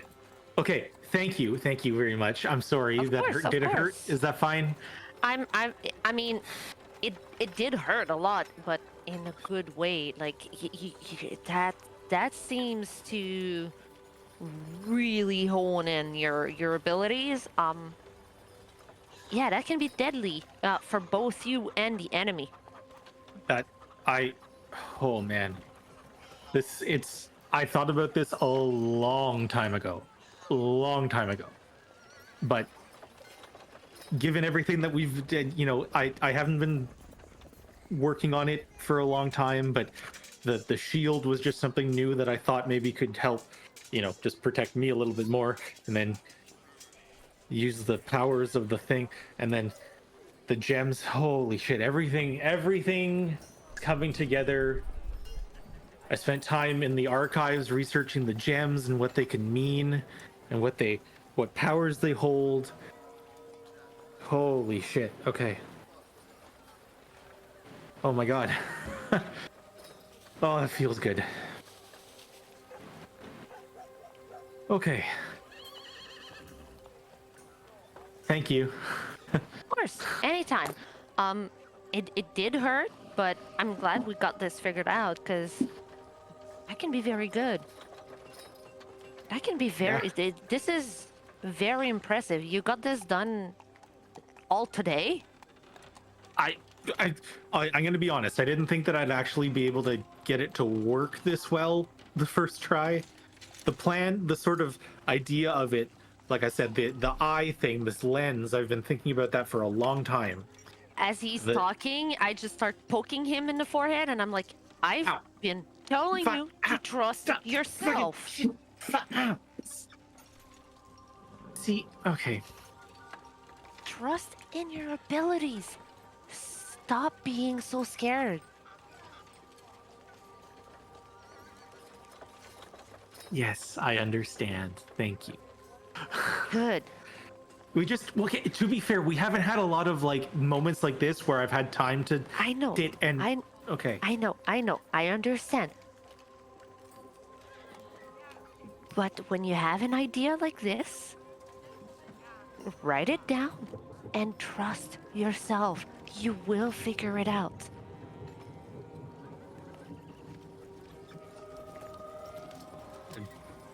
Suppose I will.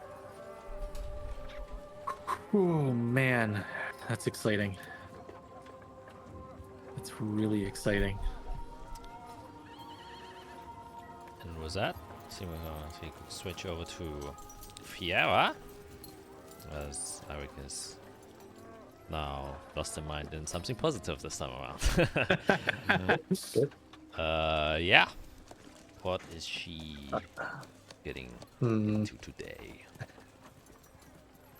Yeah, today was gonna be my Jade day. So I guess I'll do what I can. So I'll make sure to take the. Cause I'm sure Pure smarter than me. She would have taken time to look over the Greater Restoration Scroll and identify it, make sure she understands the properties, and probably sees that there's an aspect that might be able to help with the cursed item. So she's going to go to the archive with that knowledge and go to O'Toole, because I don't know what floor this will be on, and just ask him, where can I research cursed weapons and rituals to free the wielder. My first thought was maybe modern arcane studies, but maybe if it's something more obscure, I may have to go to a higher level. What does he recommend? Well, he would say, it is a common-faced problem, believe it or not. Ancient artifacts with remnant powers with unknown influences are found here and again. The studies on modern arcana would be my recommendation. Oh, sounds right. Thank you so much. That's what I'll head to. Best of luck. Okay, I'll head there and I'll spend a good 8 hours. No, let's make it 10. Because I won't have to do this twice. 10 hours specifically researching the history of like cursed items, methods to free the wielder, success rates, cross-reference like lichness ways of doing it through like holy casting, and then like cross-reference arcane ways to do it. What methods are used, what's the highest probability, what are problems that people run into, all Yeah. that fun stuff. Yeah, make an investigation check. Oops. Come on. Alright, I got my brain back. Yep. Focused again. You're like, oh. Yep. Doing something a little bit easier than ancient forgotten gods and conducting other science. Yeah, in fact, you do find a extensive amount of literature, and it seems like it is a problem that has occurred plenty of times, and enough wizards have been tasked to kind of solve it, even from the Lichnier side, as even there are a lot of books written or been published by the Coverth Magical Institute. As you can see, there are official stamps on it that kind of approve its use, even through the rule of the Nicene Creed, that these are magics that are kind of have been proven to be useful and beneficial, and all that stuff, that it doesn't break the creed. And there's a wide variety of different curses that can be applied through a magical item or artifact that is found, and that most often nefarious reasons or ill intentions are placed behind the artifacts to in some way gain benefit from the user. And that might be because someone else created the item with an intention to either hurt, manipulate, spy on the wielder, or it might be something completely different, where there have been a few cases, not many, where remnant artifacts were found from older ages that seem to even encompass powers that haven't been fully understood yet, and that their way of kind of influencing whoever's attuned to it can have strange effects on the attuned wielder. And more often than not, the regular process is spells have been developed, especially in the holy ways, that can kind of sever the connection to these curses, and colloquially known as the remove curse spell, that a lot of clerics have been trained in, to kind of prevent this from ever happening, or if it has happened, to kind of break chains there. And it seems like a very the spell remove curse is how should we call it? It's like the go-to for all basic curses that get found. But then you find deeper literature that speak of or go more in depth of like these ancient things that the Holy Religions commissioned the Coverth Magical Institute to kind of investigate a few magical artifacts where even the holy powers of the remove curse spell weren't effective against. And often these include items where there's a power behind it that isn't fully understood, so it doesn't belong to any of the classical magical schools, and it had to be investigated further, of course under Holy Religious supervision. And these include either kind of weapons that have a very ornate or distinct magical barrier that prevents it from being influenced by normal magical means. So just a tangle that makes it extremely difficult to decipher, which is what the remove curse in very layman terms is. It just deciphers what the connection is, and then you can just cut it. But some are so complicated that you don't understand it, and others, the magical power is just so strong that the remove curse itself just isn't enough. That the tether is so thick that the scissors of the remove curse spell is just not big enough to cut through it.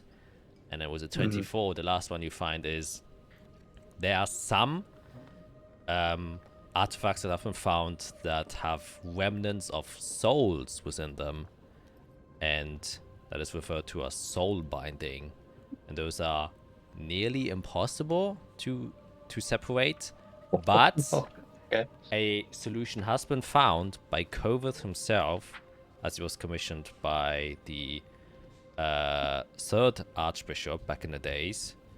And a way that can be used is you have to create a sort of simulacrum of the attuned user.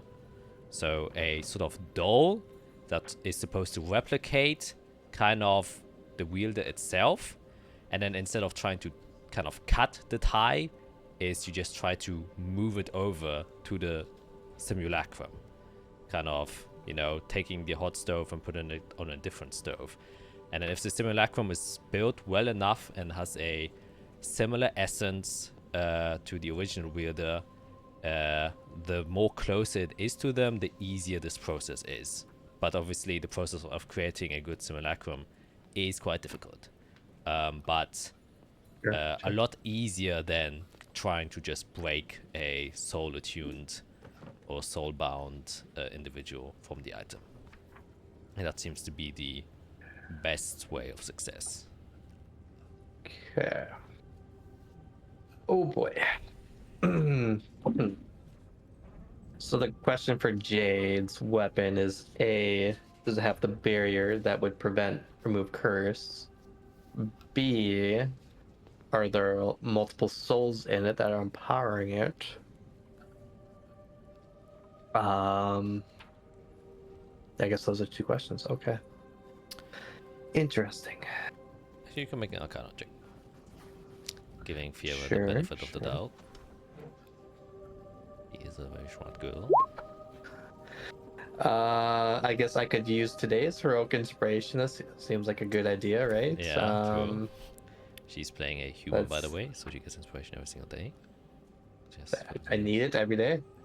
Yeah. Oh, nice. 24. 24. Okay. 10 more than what she was before.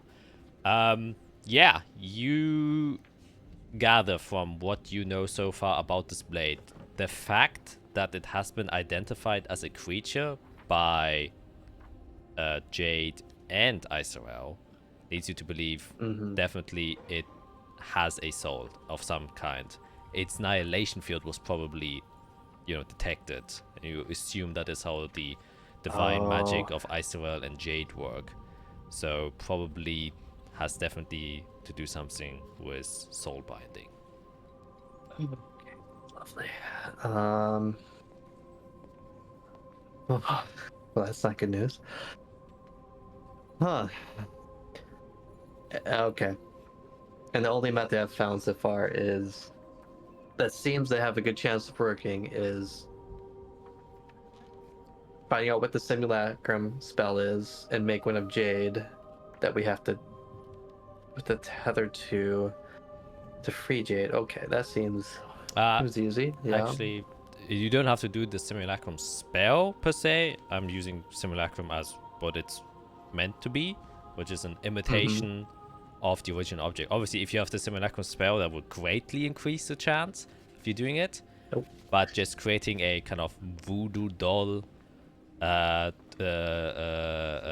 Tussauds-esque puppet of her with her Okay. blood and stuff like that would probably also do the job, but not. So just creating something that would be a good representation of Jade. Yeah, a simulacrum.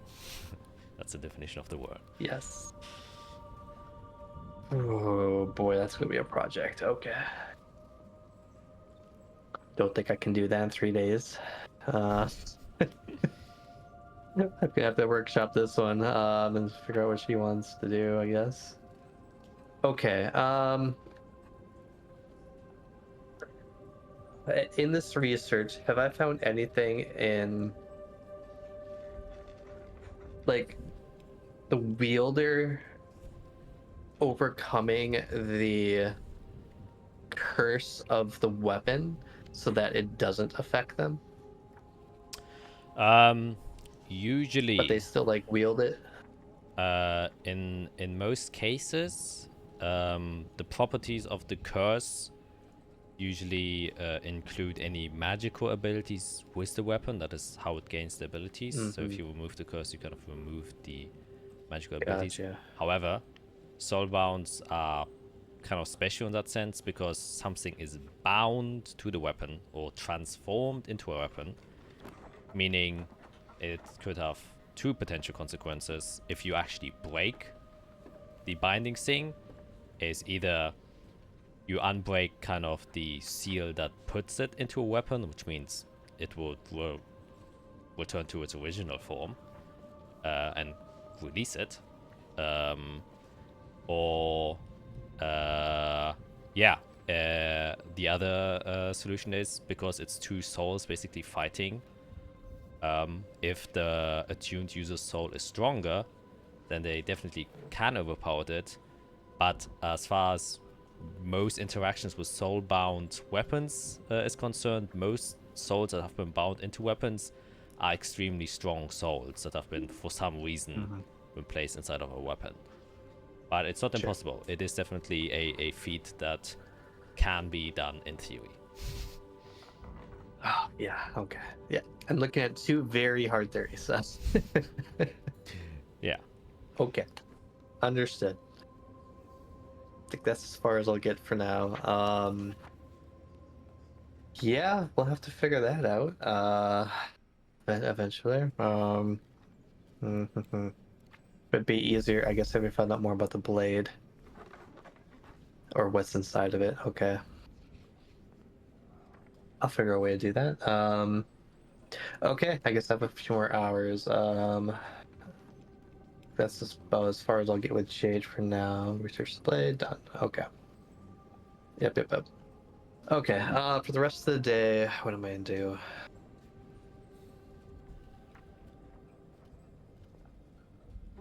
I guess I'll get my shopping done for now. Just so I do it before I leave. Yeah, can I buy some more teleport ink? If you have some in stock, I'll get, let's say 300 gold. Yeah. That should work for a while. Yep. The ink store here definitely gets regularly resupplied. It's kind of the main thing they do here. Well, Is writing a lot. yeah. So he has quite a big stock there. So 300 gold is definitely inside of his inventory. Wonderful. Let's see. Okay, I'm gonna find Izrael. I'll just use sending to figure out where she is. I'm gonna meet me at the tower. And then say, just so we have all the materials we need. We have some diamonds in the chest. Do you need any of them? Because I was gonna make some dust.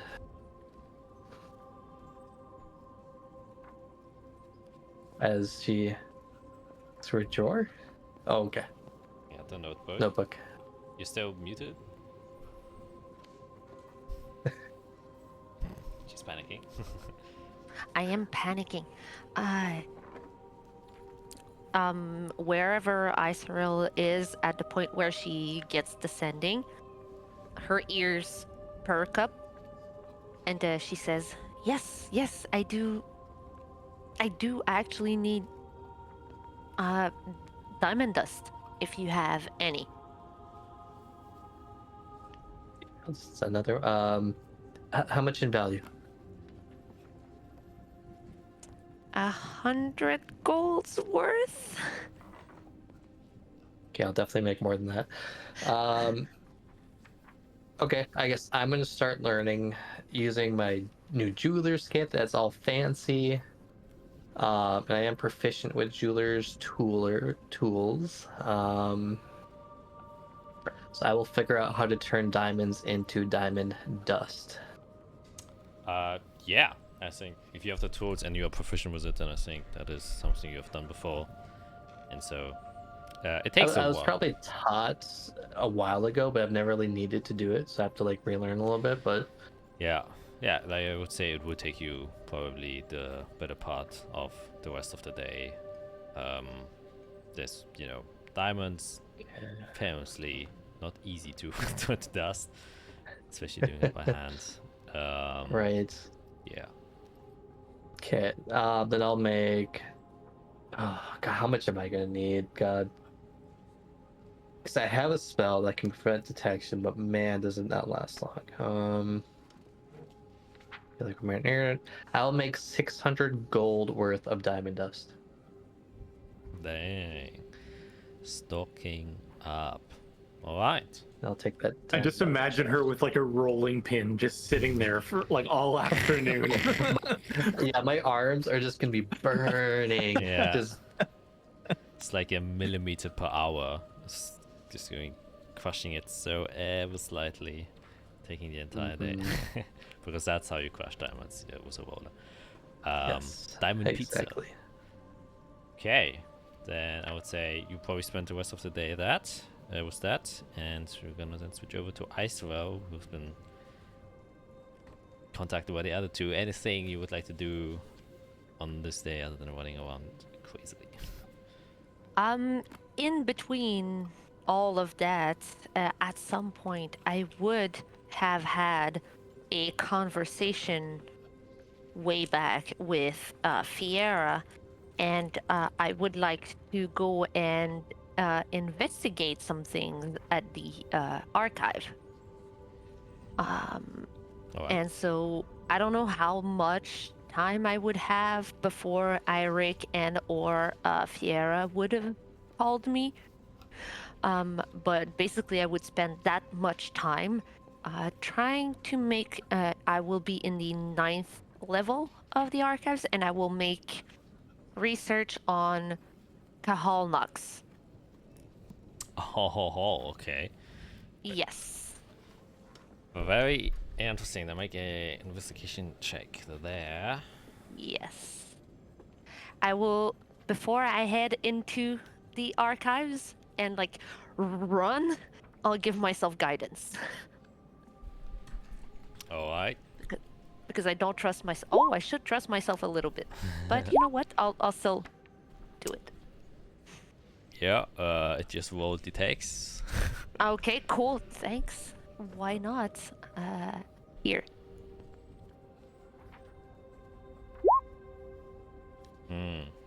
Very nice. 22. Alright. Yes, you probably also asked the second O'Toole was in the ninth chamber, and he would kind of lead you to the star constellation section of or astral connections specifically.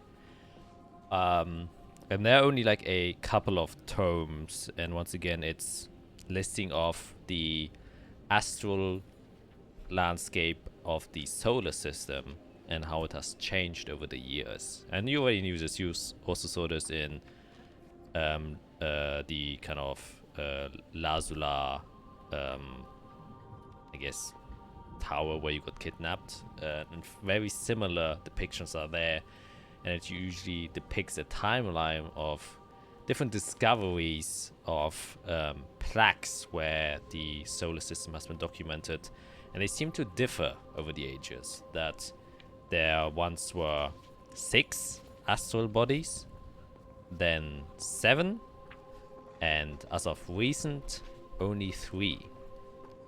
And the third one, not counting the moons, by the way, not counting the moons, but planets that surround the solar system, and excluding the sun. That's what I'm saying. So separate planets is what I'm talking about.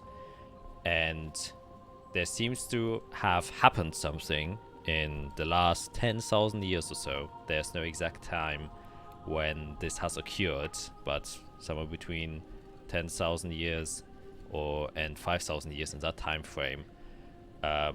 The 4 astral bodies that were commonly depicted in ancient tablets have disappeared from the night sky. And one of them is named Kahal Nox, and that is where you find that name. And as you're doing this research, you also find the mention of names of what are beings or things referred to as creators.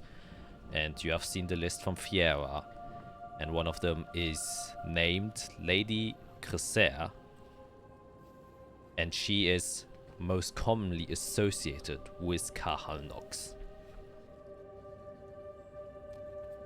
And that is what you find out on that 22.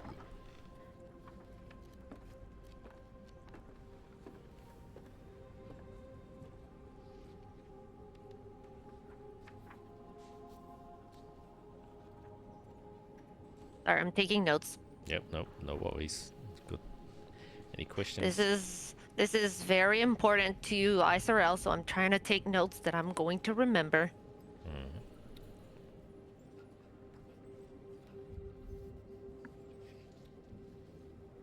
All right.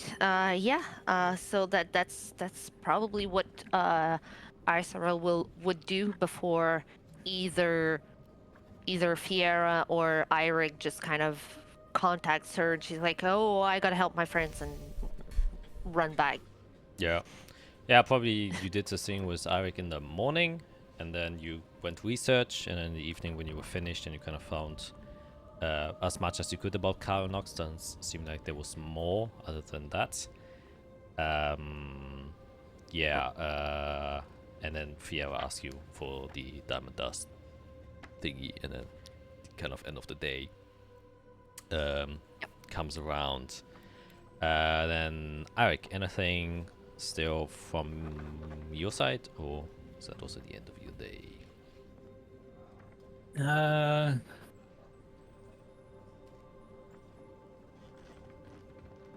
I suppose that would be the end of the day. I'll spend part of the rest of the afternoon like polishing the gems and the lens, like making this thing like clean and prepped for next time, I suppose. Yeah, like you probably have to like still configure a few things, because you took like quite a while to set up the shield, place it into the ground, and then manually adjust the lens and then focus your energy through it. So that would take way longer in real time to make it like applicable in actual combat use. That you don't have 10 minutes to set things up. Yeah. And so you're like preparing to fine-tune things, to channel the energy correctly. It did work on the first time because you did a good job, but you don't know what happens if it gets hit multiple times, if things get sludged out of place. So you just try to make it as steadfast and prepped as possible so it can be actively used. And you realize, making it combat ready, or to have it be used in, more uncontrolled situations, you have to work on this a bit more to refine it, basically. Right? And I think, yeah. Probably use most of the day to do that. And that will then conclude the third day. I think in the evening, unless anyone wants to do anything, we will then go. Ooh. Oh yeah, Fiera. I'm gonna make a wisdom save for Fiera to see if she will cast the spell again. I'm gonna say the DC for this wisdom is probably 15 at least. Okay. That was probably a spooky experience. Are you trying to? Okay, I was gonna say. I was trying to see if I could get the yeah. courage to cast the spell. Okay. Well, as I see you kind of hesitating and being like, "Ew," I'm like, Yeah. are you considering trying what you did last night? I am. What if I helped you out a little bit? I could bless you. That would help you strengthen your ability to protect yourself in case something was going on. I thought I used a very powerful spell to protect myself, but wasn't quite enough. But maybe with Blessing gives you a D4 on saving throws. I believe my ability to roll 2 1s is high.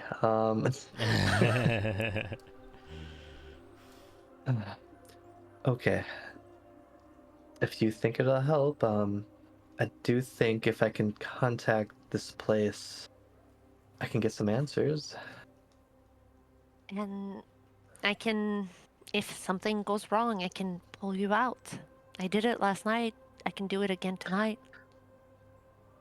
It was more put me back together, but Yeah. Okay, we'll do it together. Okay. All right. And I'll sit a little bit closer to Fiera this time as she's trying to do whatever she's doing. Mm.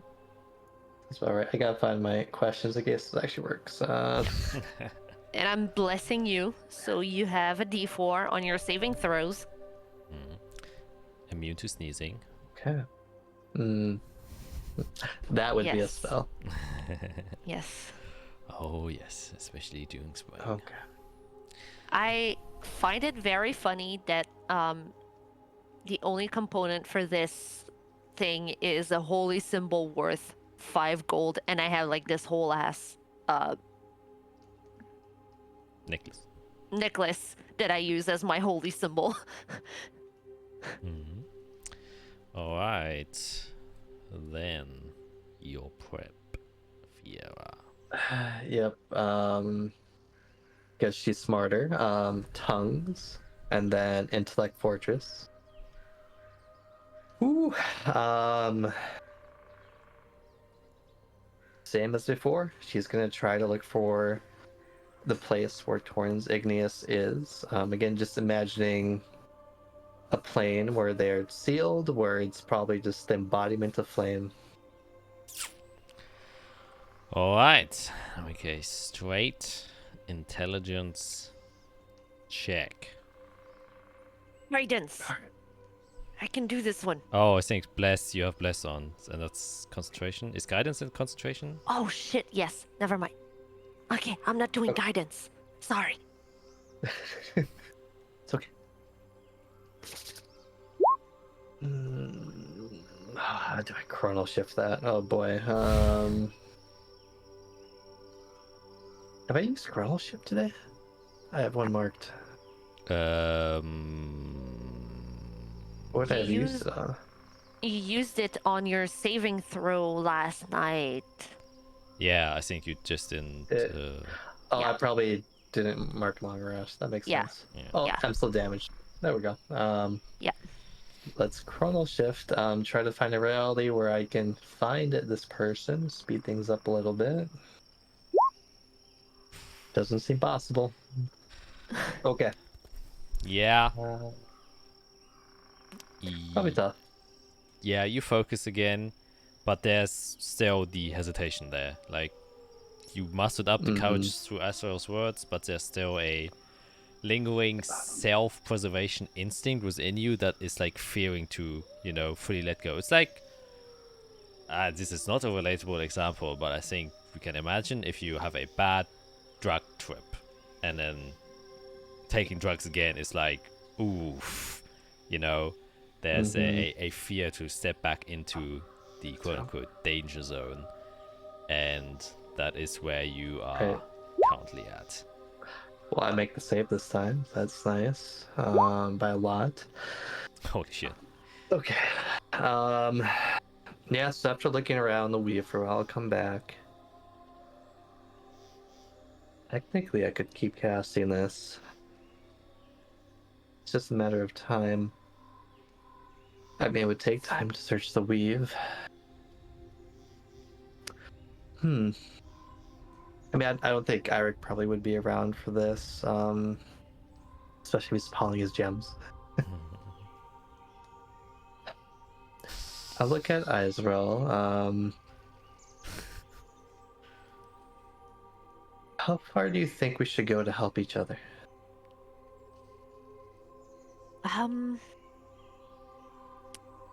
Are you asking reasonable Israel, or are you asking Israel?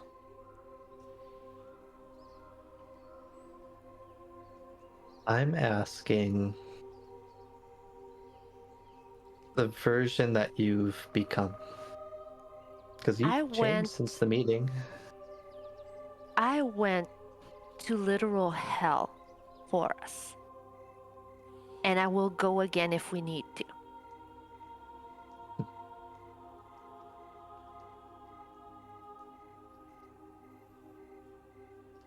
All right. I'm gonna try this 2 more times. Okay. I'll use because it lasts for a minute, so I'm gonna bless you again. Okay. Okay. I'm gonna try again.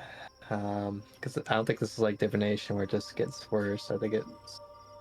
I think I can just try again. Yeah, it's only if I fail that you can't really keep trying. Yeah. I guess yeah. So yeah, back into the weave. I guess you can start off actually with making a wisdom saving throw to see if it even counts a beat, though I'm pretty sure. Yeah. Intelligence saving throw. Oh. Yeah. Okay. Sure. It's a saving throw, so you do have +4, plus D4. Oh my god! Again, lucky. You have your D4. Jeez. Only because There it Israel is. is here Yep. and helping me. That You do. there's probably a little bit of like a nosebleed, right? Like this isn't really Yeah. normal magic that I'm doing or Yeah. attempting. And Iseral's just gently wiping it off. Mhm. Taking care of you. Yeah, it is straining your mind a lot. Make a straight intelligence check once again. Come on, Vera. Iseral's going, you got this. You got this. You got this. Yeah, you reach out again, and as soon as you kind of let yourself go, there's once again you're at the border of where you have to allow your body to disassociate. It's a scary plunge that you have to commit to in order to actively search the space you want to, and it's terrifying. And you feel a hesitation as you try to let go. Your entire body tenses up, but then once again you feel kind of this warmth overshadow the angst that you're feeling. And with a very gentle shove from behind, you let yourself fall into what is basically the expanse and vastness of the weave as far as your mortal mind can comprehend it. Let yourself go, but still kept together by the presence and magic of your friends.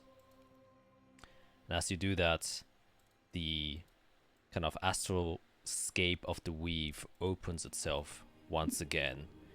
The kind of wide array of different colors kind of jump through your head, and you can feel your body once again get ejected out of your body as you let yourself go and get thrown into the literal chaos of magic and energy that exists within this world.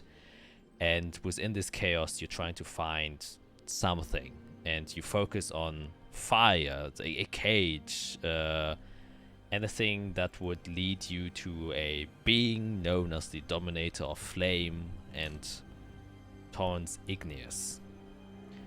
And as you do that, you kind of focus on, like if you're inside of a cold space, any direction where warmth could be coming from. And as you're focusing your mind, indeed, you feel a flicker, a spot of heat that touches your skin. And as you do that, you kind of let yourself get carried by the strong current of the moving magic within this space, and you get drawn towards this heat. You don't really know where it is. The landscape is incomprehensible, but you start to hear and feel this burning flame as you approach it. And as you do so, you kind of regain some sort of lucidity. Your dissociated and dissolved mind coalesces back into one consciousness that is someone who identifies themselves as Fiera. But now you're in this kind of compressed, dark, yet fuming hot space. You don't see any face, nothing, but instead in front of you, you just see a ball of fire that kind of circles in of itself, that is just perpetually in flame. I think at least for a moment, at least what a moment is for her is probably longer. She just takes in that she actually thinks she may have done it. Found some prison, who knows where, of this like ancient being. You know, I don't know, a brother to like Tempestus, or like a family member, not really sure. But like a kin. And then, you know, gets herself standing up tall in her spirit form, and speaking out loudly, she'll say, I'm Fiera Kron of Keldius. What name do you go by? You speak out. Your tone seems to kind of dissipate into this very odd landscape. Can't even call it a landscape. This just space. And you can see the sphere of fire as it's kind of floating in front of you, and you can just feel the heat there. After you say that, there's almost like a small solar flare, as you know, like when you look at the sun, sometimes it kind of flares out. You see a small, and then within it, inside of the flame itself, you can see this crack open, and then it's like suddenly a form of stone or magma starts to kind of coalesce inside of the flame, as the inside of the flaming circle, a kind of rift opens, and the crack forms an eye where you can see two eyes look out of, just these glowing red beads, but you see that they're kind of above each other and not next to each other. And you hear kind of a... Wait, do you speak Draconic? I have tongues on right now, Ah, okay. so I speak and know everything. You hear it respond.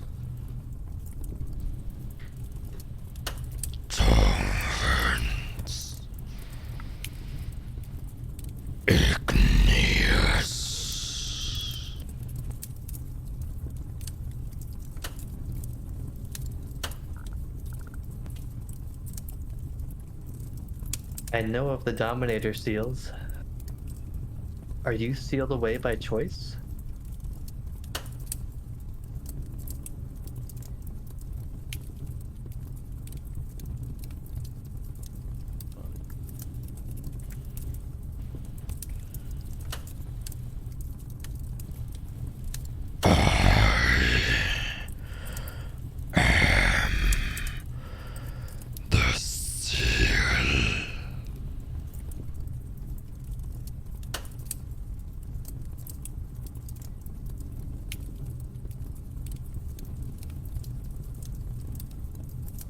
What threat arrived that you had to make a seal?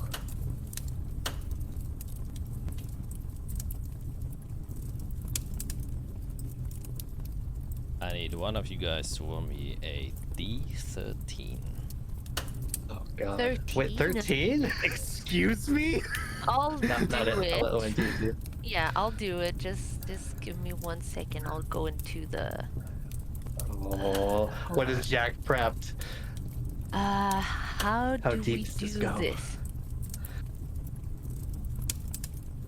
How do we do a D13? Oh, you just go into roll 20 and then you write /R space 1D13. Man. /R space 1D13. Yeah. A 9. Alright. Gotta look something up real quick. There's 13 threats. He's gonna throw me in one.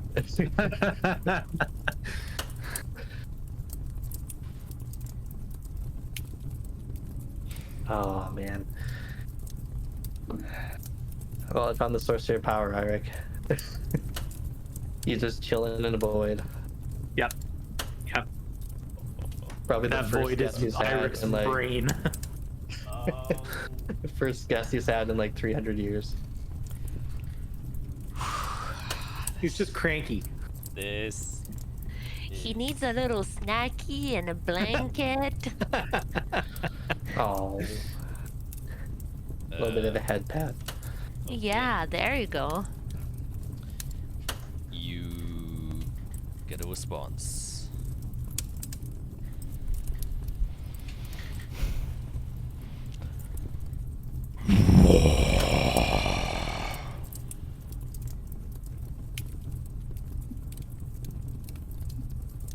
I know the word the Watchers. Next question. What can you tell me of Tolvar, the Infernal Obex Keeper?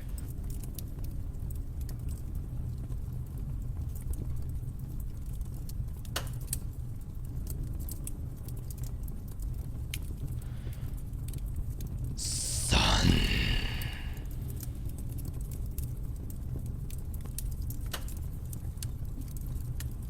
Sun S-O-N or Sun S-U-N? That's a good one. Up to your interpretation. Mhm. Bits. I recently returned from a trip from hell. Why did I find their corpse there?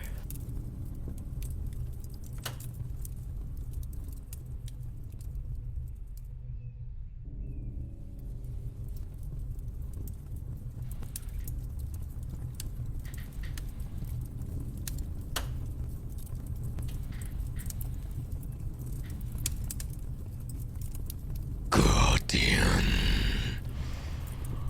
of the infernal gateway.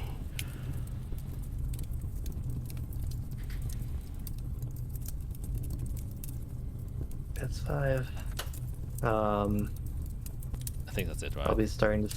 Yeah. Yeah, and I think if that's it, you can see that the cracks kind of melt back and close each other as the flaming sphere itself becomes stronger and larger, and you weren't noticing this, but you feel extremely hot. Once again, it's very similar to what probably Eirik felt when he was in front of the incineration box. And then as it expands, it kind of becomes so big that you feel like you are standing in front of the sun itself before you wake back up and look at Icewell. And as Fiera opens her eyes, Icewell, you can see that there's a flicker of flame for a brief moment, and you can feel a bit of heat coming out from Fiera, which catches you a bit by surprise, but nothing too much. Are you... Ooh, I'm guessing it worked. boy. You seem a lot better than last night. It worked. I found Torrens Ignis and talked to them. Okay. I'll quickly cast message and just point. We're probably above Ark, I would probably say. But down, I'm gonna say, good news, time to come up. Could you not just use the hole? I don't. Why do you have to? Okay. Right Much more here. efficient. Okay. So it seems the spell I've kind of dabbled with is potent. I found Torrens Ignis. I Okay. could probably find the others. And I can get answers. Okay. There's just a slight risk of burning, Going crazy? losing my mind, drowning, getting lost in the The weave is gigantic, by the way. Mhm. Not quite sure where they are, but I found where they're sealed. Just really hard. It's hard to explain. So, yeah, I'll start going through the questions. Like I said, they go by Torrens Igneous. I asked if they were sealed away by choice. He says he is the seal. Again, we know about the Ever Dome. So I'm guessing, Is- Okay. from what we know, the Dominators create the Everdome. I'm guessing it's by becoming the seal. And these magic hammers we found out about. Don't know what they look like. I don't even know if they're real. But I mean, who would make a hammer to make a? Anyways, I'm guessing that releases them from their sealed state. Interesting. Anyways, I asked why he was sealed away. He said there was a war. We know that the Watchers came over here and did war, but we also heard that they won the war. So is it a different war? Maybe with the demons? But the demons are still here. Could they? You mean the Watchers one or the Creators Right. one? So what we've learned, I believe the Watchers came from another continent and did war with the Draconian Empire that was here. But then we heard that it wasn't the Watchers that won, which I was taught when I was growing up. It was actually the Empire, the Draconians. They won the war. But then they sealed themselves away. Probably to save us, save this continent, right? Right. Most So likely. maybe I wonder if the Watchers ran from their continent because they lost a war with the demons, maybe? It's there's a lot of things that could be. Well, anyways, also found out Tolvar, the son of Torrens Igneous. Believe it or not, I had my suspicions. Son or son? I believe it's S-O-N. Oh, okay. And also they were in hell because they were the guardian of an infernal gateway. Sylvis is the guardian of the gateway to Alithura. So things are starting to make sense. Yep. Okay. So they were a guardian to the gateway, but they're dead. They're And a skeleton we have- now. They are a Right. skeleton, and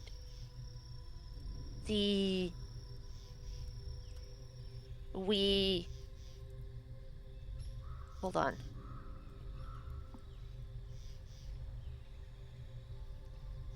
Sylvis protects the gate to the elemental moon of nature.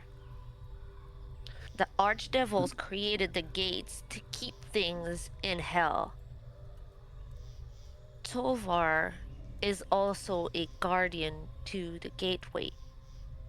Was he the guardian to the gateway here? And that is why Infernal gateway. infernal gateway.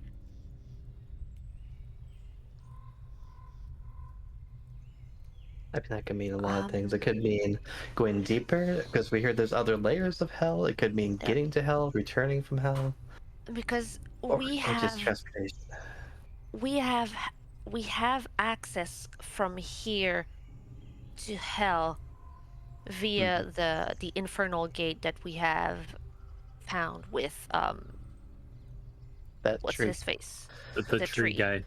Yeah, the tree guy, right?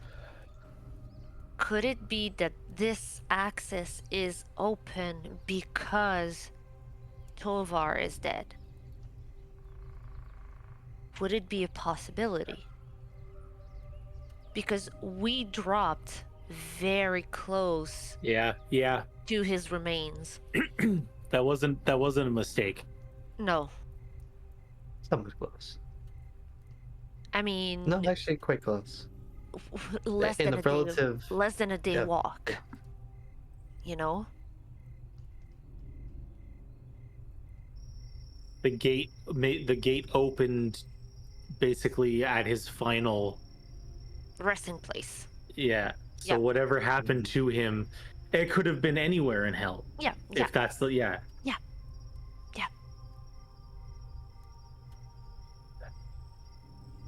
Yeah. So Oh, Isero's just gonna like hold her head and be like, "Ugh, it's fair. okay, all right. Um, I mean, this is an amazing find. It is scary, but It's- also yeah. a lot of information. It is. Also, I mean, it's probably not too much of a surprise. Igneous was massive, like a miniature sun. It's like if the Everstorm SON was or just SUN? Hey, It's an ongoing joke now. Isero's just gonna fist bump Iron. Yeah. Yeah. I think about casting time. No, no, no, no, no, no, no, no, no, no, no, no, no, no. Right, right. It's just a joke. Yes, Um, wizards love jokes. we are missing Mm-hmm. Oh, plenty. some. We're missing some astral bodies, right? That were From in the what sky. I've researched, they've been going out. Like they've been missing, or We're they're missing harder to 4. find. We're missing 4 currently. That sounds about right. There were 6, and then somehow it became 7, and now we only have 3 left. And 1 is slowly going away. Yeah, I mean, I have theories, but it doesn't really matter too much at the moment. If he's a mini sun, could he be one of those astral bodies that have gone away? Mm, Could it? I'm throwing ideas in the air. I have no idea. My brain is going I don't 10,000 think miles so. an hour. Because remember, he once lived here, Yes, and he only lived on a fraction of this continent. right. I'm guessing those other astral bodies are just other worlds, and for whatever reason, they came to a demise.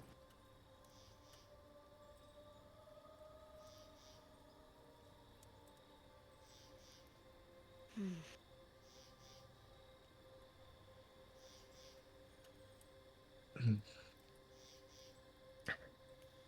Yeah. Well, anyways, if you have questions about your father, Eirik, let me know. You're I'm kidding. yeah. See, that's a joke. We That's contacted your grandfather, yeah, but this your grand flame.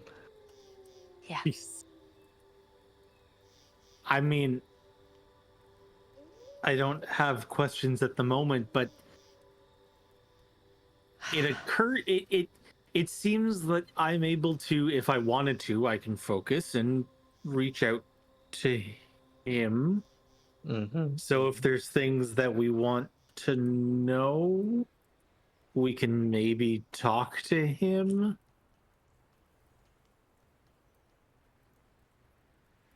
When I have spoken with him, he hasn't. I don't feel in danger when Right. talking with him. I don't think I'll burn you. I don't think his goal is to hurt you. Mm-hmm.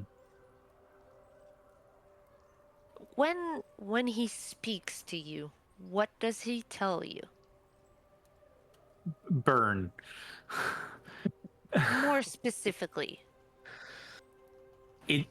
He's he keeps trying to get me to harness whatever power he's offering, to invoke his flame, to burn, he's also accusing me of being scared of the power. Iserel is just gonna look at Ira and be like, trust yourself. He is telling you to fucking trust yourself. Okay, but Fiera said not to do that. No, don't trust him. Trust you, Iric. Trust yourself. Stop being so scared and trust in your abilities. I had trust in my ability, and then he came in with more, and now I don't know what to do. He is an instrument that you can tap. Look at him as another one of your tools that you have on your belt. You know, you have your Wait. cannon, you have your, you Okay. know, you have your stuff. You know, you have your cannon, you have your new shield. He's just another tool that you can use, that you can tap into. Learn about what he can do for you and use it with your abilities, not his. Don't trust him. We don't know about him just yet. We don't know enough so that you can 100% dive into him. But trust in yourself. If you keep being scared, you're going to lose yourself. It's also worth mentioning, it's only a fraction of him. Yeah, A small fraction at that. yeah. That makes it worse. There's so much more that Sure, could sure. But happen. at the same time, he most likely doesn't want to hurt you because he has started to physically protect you. Those scales are there to protect you, right? Don't blindly trust him. I'm not telling you like, oh yeah, just jump in and, you know, embrace the flame and burn everything. Like, but, you know, you will know when to tap in and use that tool that he is giving you.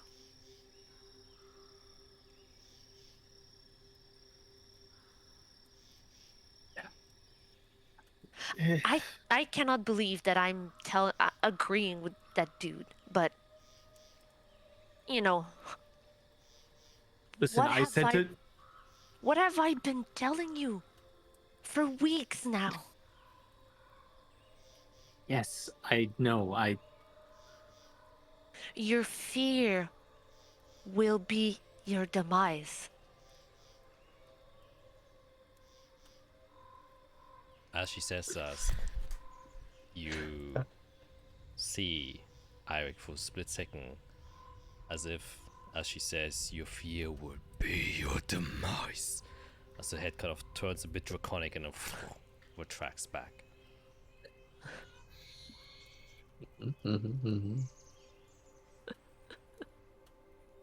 But let's give him some time. There's a lot going on. It's a lot to absorb. Of course. I'm from your face, I'm guessing he just spoke to you. Yep. Okay. Yeah. Okay. Okay. I'm not scared of... I'm not scared of having power. No, I'm you're scared of yourself. Well, yes. There you go.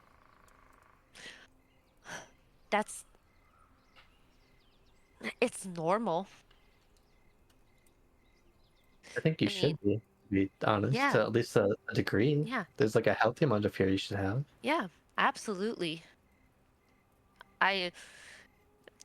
I scare myself sometimes with some of my abilities. Let me tell you, the first time I turned into an animal and I realized that I could, you know, become some of the most dangerous predators on this continent was extremely scary.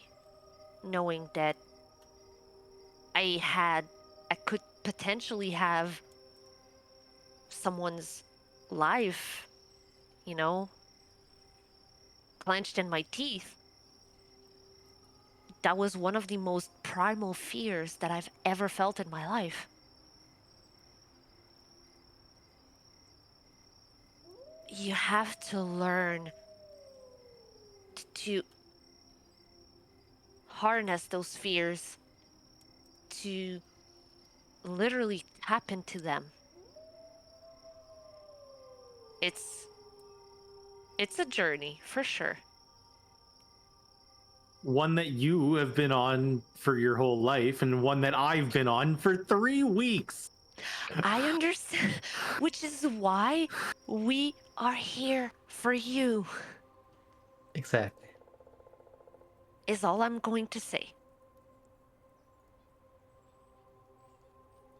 I don't expect you to completely change your mind and who you are at the core in 3 weeks. It took me 100 years. You're not 100, are you? Well, technically, I mean, kind of. Yeah. Hi. Okay, I misjudged that. Um, I. I thought she was So- way younger, even as enough. Whoops. So, when when I met my mentor, when I first Uh-huh. learned about Servalon and I found his shrine, I may or may not have disappeared into the Feywild or somewhere around in the middle for like 100-ish years, and then came back here I feel with like new that's never abilities. come up before. I know you've been with your mentor in the woods for a while. Haha, ha, yeah.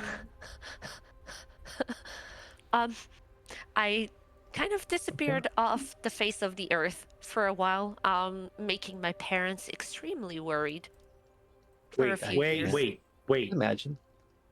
Does that have any connection to what you pulled on our first day when we were in the warehouse and you just dropped dead? Did you like escape to the Feywild? Oh no, I just feigned dead. Oh, Casually. Completely different. Oh my Oh. god, I just realized something. So at the meeting, that other fellow feigned. You know, Yes. he's this medic. He used feign dead, yes. He's a dwarf, though, right? We thought he was dwarf. We thought he was a dwarf. Well, I've seen him, and I have spells to contact people against their will. Oh, jeez.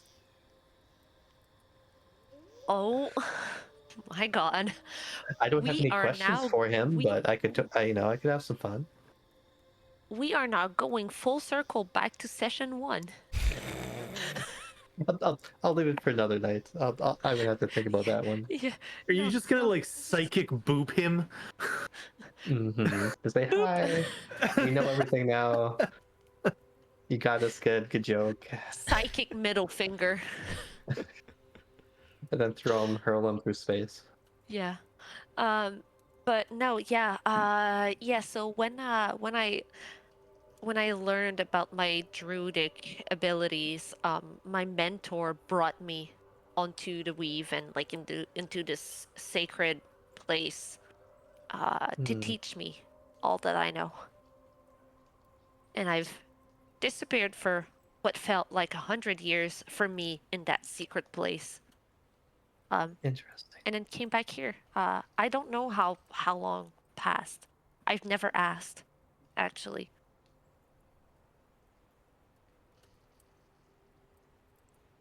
But you know, elves, we have a weird relation to time and age. I do kind of envy that, but yes.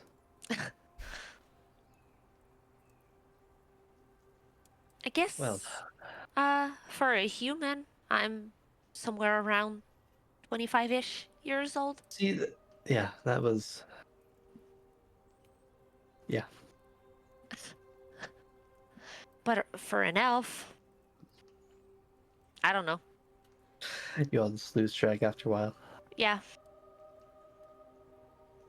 Definitely that's not fair. Zephyrus' age. Yeah, to I him, don't I'm even want to probably a imagine baby. how old he might be. Yeah. Speaking of which, one of us still needs to look into what or who Lazula is. I might be able to do that tomorrow. We just need to know if they're alive mostly and who they were, or if there's someone we've already met. Listen, it might sound very, very, very stupid, but I could try scrying on them and see if they're even alive or on this plane. It might fail, but Maybe. I could try. Well, from what I can tell, they're probably an Arcanist, like Zephygus, I guess, and Mm-hmm. the place we were at was warded from divination. Mm-hmm.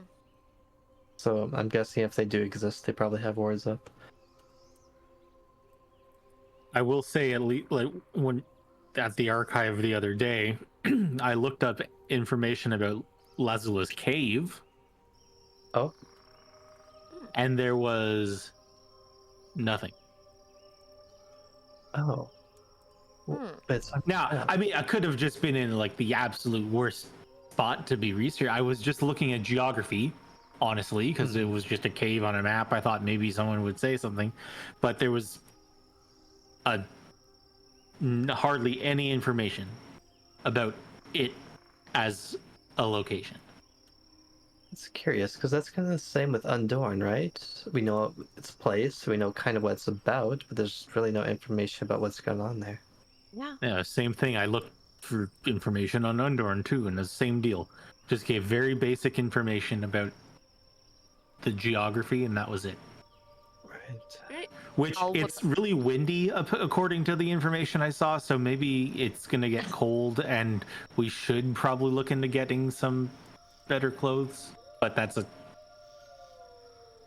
I'll whip out my scrying thingy, and I'll start focusing on the idea of Lasula. Yeah, well, first thing you notice is the holy water inside is still wet.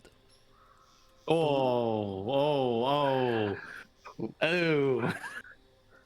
That ain't holy anymore. That's unholy water now. Ah. I might have holy water. Hold on. Jade. Jade. Okay, I do, but I wouldn't. Jade. I have holy water, but I'm kind of saving it if we run into a gigantic fiend of death. Don't. Don't.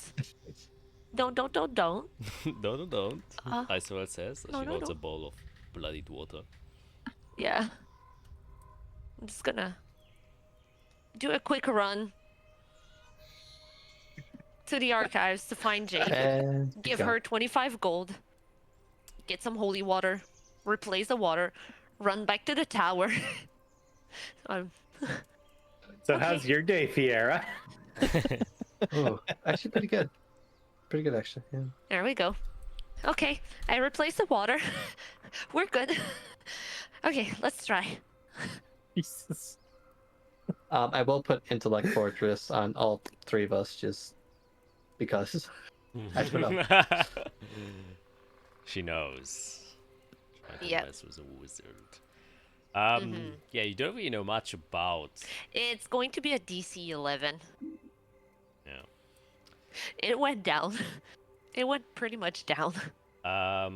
Yeah. I have heard of the target So, yeah, it's a DC 11. Yeah, you. Come on, that one. Yay! Yeah, you start doing the spell. Yeah, and I'm doing it very open so that they can also see what's going on. Yeah. Also, I'm pretty sure they're dead. Who knows? And I'll try. I'm trying.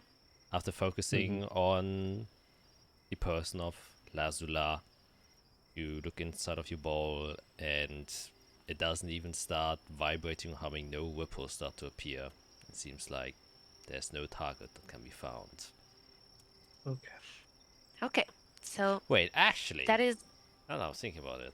I have to read the spell real quick. Can you post it in chat again? yes, So, absolutely. I'm going to do this. I'm going to cast it so we can see it. Here we go. oh, it didn't show. Okay, let me copy paste it. Control C. Control V. Boop.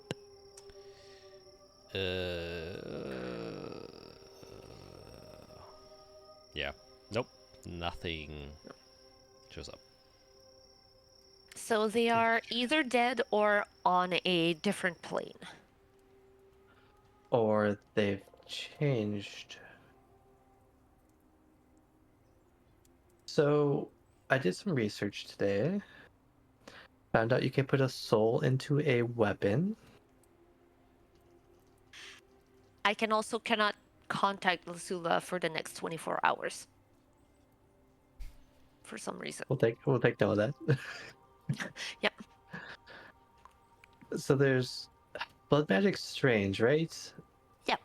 We've learned that Jade has a sword, and there's likely a soul or souls inside of it.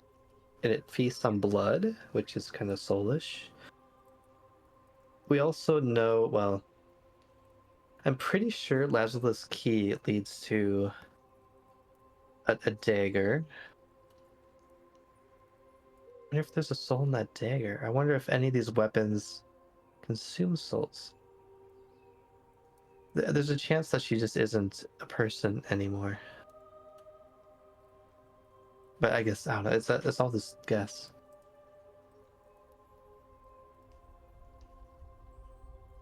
I guess, good checking though, we know that they're probably not just walking around.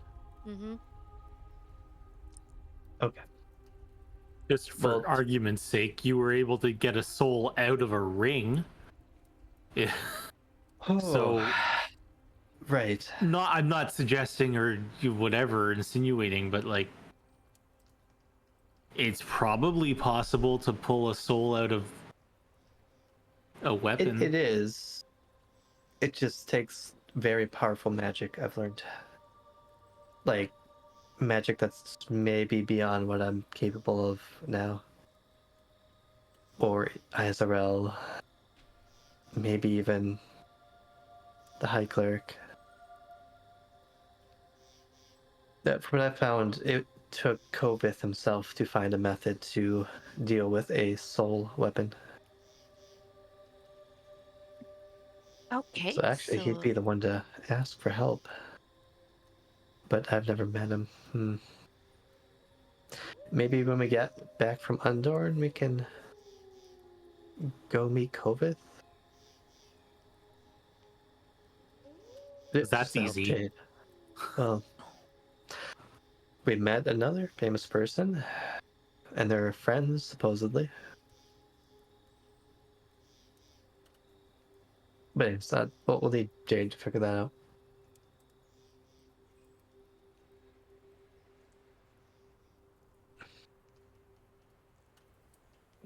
Well, what should we do tomorrow? Because personally, most of my research that is pertinent is done. So I can help one of you. I'd like to figure out more about Lazula.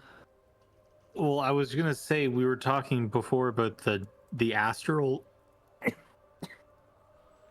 Excuse me.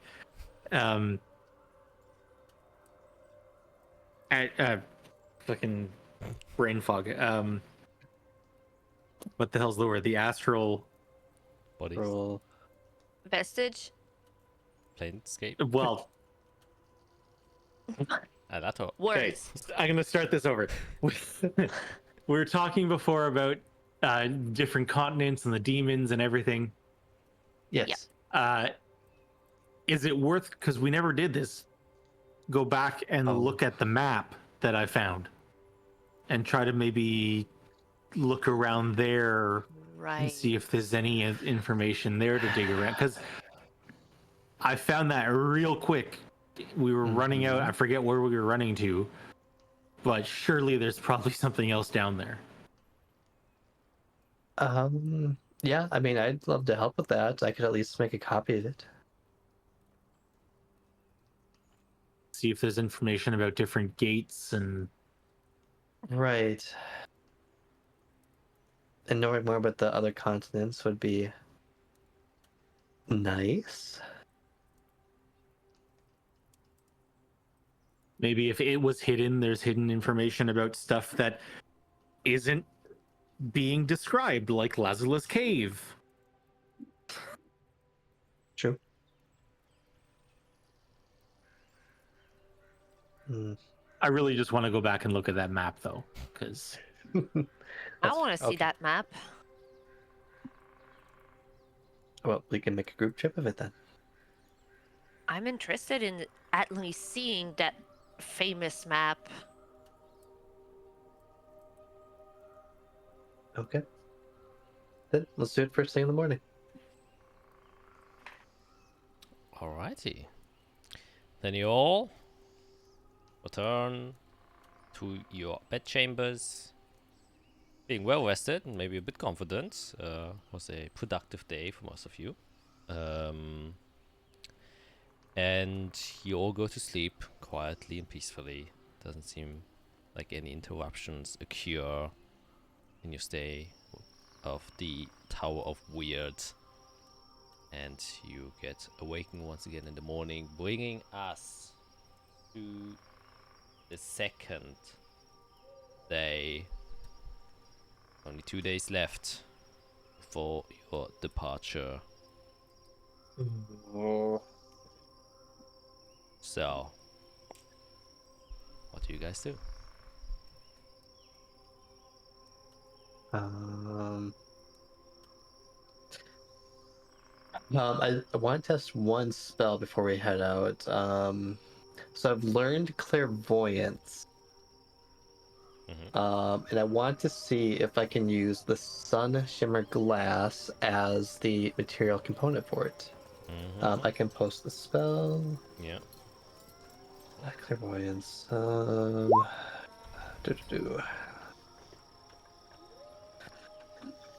I need 100 gold focus. The glasses were 300. So yeah. I guess I'll just try to cast the spell and think of it as the glass eye for seeing. And I'll make a sensor if I can. What's the range on this thing? 1 mile. Oh my god.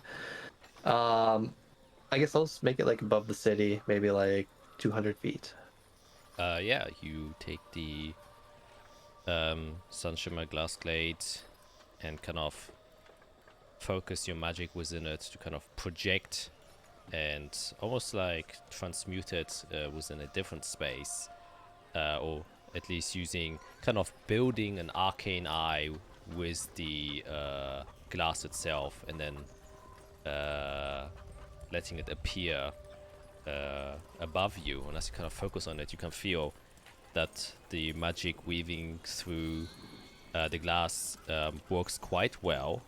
Seems it is very finely made, and the glass structure is lends it well to kind of focus magical energy, and you feel that the casting goes quite well. And after 10 minutes of weaving around, you indeed manage to produce an invisible ocular device, I guess a mile above Delos Solis. I'll just do like a couple 100 feet. Okay, a couple 100 feet that appears there, and you see. Cool. Looking around a little bit. I'll then try to switch it to hearing and see if I can hear through the glass, I guess. You do so. You can hear the breeze and wind passing by, occasionally a bug or a bird, Mm-hmm. and the faint noises of the city below you. Okay, glad that spell works. Glad I've had that scroll forever. Okay, wonderful. Perfect. I'll end the spell, and then everybody ready for the archive? Yeah. I'll Feel free. I'll take some time to ritually whip out my familiar, my little owl, and I'll ask it to stay around the tower and to come and find us if anyone is looking for us. You go like whoop. Yep. Starts to fly up on and perches on the very tip of the tower and just Yep. looks there with his big beady There we go. eyes. Because I'm guessing since like we're just a couple days from leaving, we might be getting either people looking for us to start organizing or whatever. So I'd rather have like eyes on the ground for us. I should maybe get Iric to make like a mailbox or something. Nah, we moved one. It's fine. Yeah. They can knock. My familiar is going to find us. That works. Okay. Yeah. knock He go. still doesn't have a name. He's just the owl. He screams. Anyways, yeah. So you then step to the library. Yep. Alrighty. Then you go there with the intention of. Are we going to the With map? three of us. Yep. Yeah, with three of us, it should be pretty easy to find. We could just all go together. That way we just find as quick as possible. Oh, What section was it in? I was down in 8. I had been Okay. looking for stuff about Tiamat at that point. And you found a map. Well, it was a different. As I was leaving, it was like, oh, let me just whatever look for. I was down there looking for stuff about Tiamat, and then I said, as I'm leaving, I'll just look for quick search of maps of when we shot up into the sky. I saw the different land masses and stuff, and I was just like, oh, Right. think about. Right. But I remember Okay, when I found the book. When I found the book, I tucked it away and then I turned it a little bit so that it would be noticeable. Like I'd remember where it was, like whatever shelf it was on. So hopefully we can find our way back to it. Okay. Yeah, I guess lead the way and we'll look in that section. All right. Yeah, you then step down the archive, and I guess you can all make an investigation check, as Eric is like pointing out where this book is supposed to be.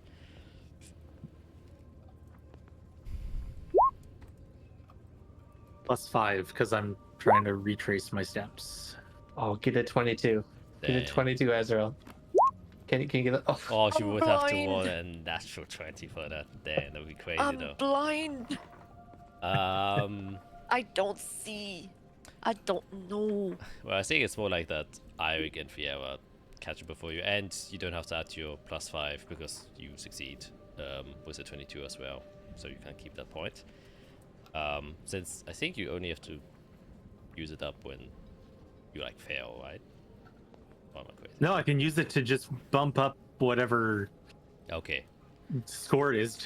If you're looking for something specific, you can try Yeah. to. Well, in this case, I would say like 22 would have been more than enough, so you can keep that. But yes, for other things where you can get more information, it does help to use it. Just in this case, it's like either you find it or not, and there's no value between that. And yeah, you find the kind of placement of the book where you put it, and it's still in this weird angle that you leaned it up that makes it very visible to you. And you go towards it, and you take it out, still the way you left it, and there's old parchments inside, very old, seems more like a collection of ancient papers that have been put together, and the others also see the map once again. Oh boy. Which I will hopefully show on stream as well. Oh, it's big. Oh,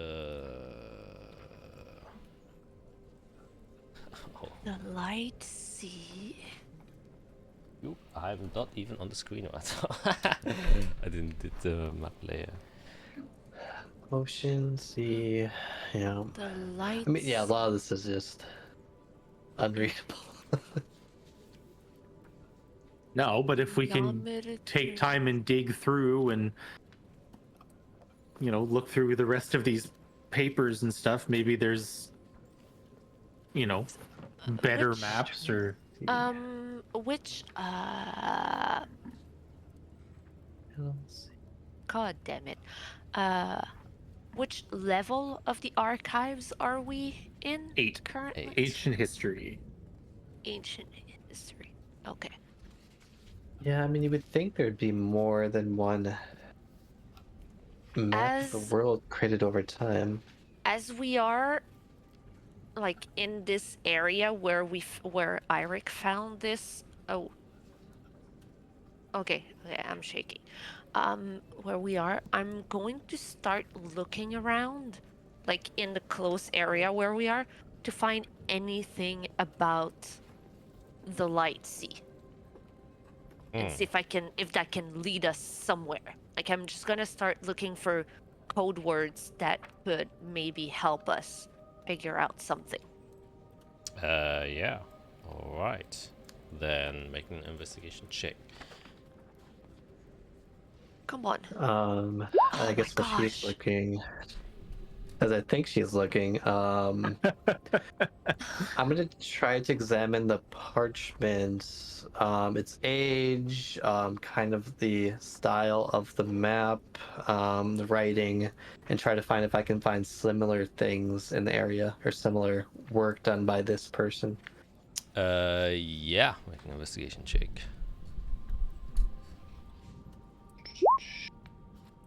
$18. Probably not enough. Yeah, nah, I swear we try to look anything for light sea. Nothing really shows up. And yeah, you try to look for similar aged pieces of parchment, and at a similar result, you don't really gain anything. Don't find anything that looks to be of the same artist or make that has made this map. Well, the one book that it came out of, what's the information in that book? Is there any like author or like owner of the collection or whatever? No. It's actually just like very old paper, and they're like if you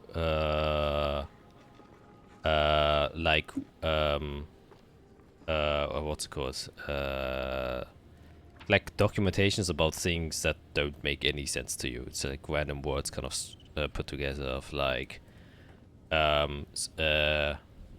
have to collect my mind here. It would be in the veins of it has like a somewhat poetic tone to it. Mostly it's like someone collected old poems, and it's like when the light sinks into the sea, oh blessed be thy mother, we shall come for you, oh give birth to all that we have, the sea gives life to that we now sow, something in that vein.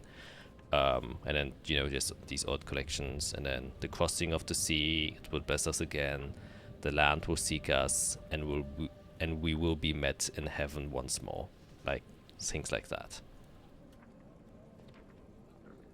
There's so many mysteries on this thing.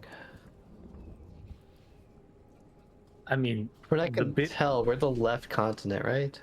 Yeah. I was just going to say the bit of the world that we know is the left side, and there's like 3 or 4 times the amount of world outside of that. Like, Yep.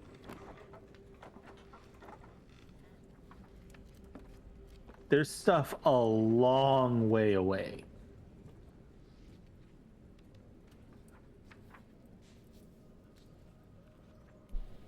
I mean, there's stuff north of us as well. It looks like there's land masses up there.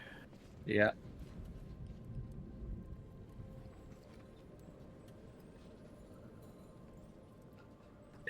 Hmm.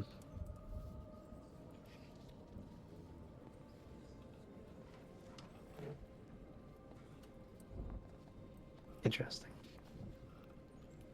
But we've heard a lot about the Dominators, Right. and obviously there's that water in the middle, the Dominators something path? Dominator's path. Yeah.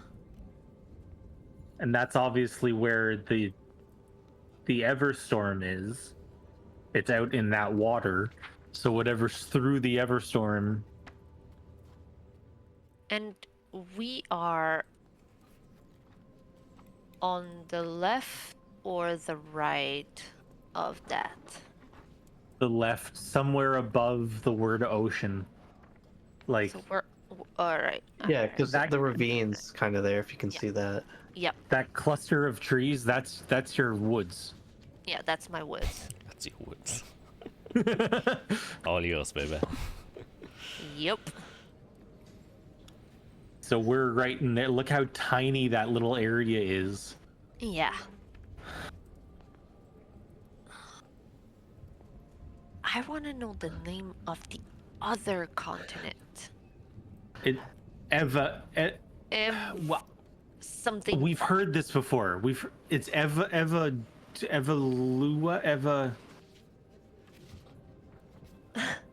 Ooh. I have 109 EV words. I swear we've heard this from someone. It came up somehow. Because I remember seeing that on the map and then going, oh my god, that word is familiar. Let me look at my 77 little papers here.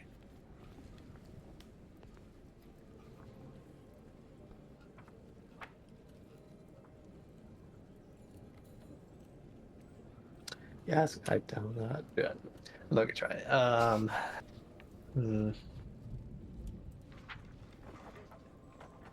mean, I don't think I have a way to restore this. I don't even know what magic that would be. There's no way you'd restore this.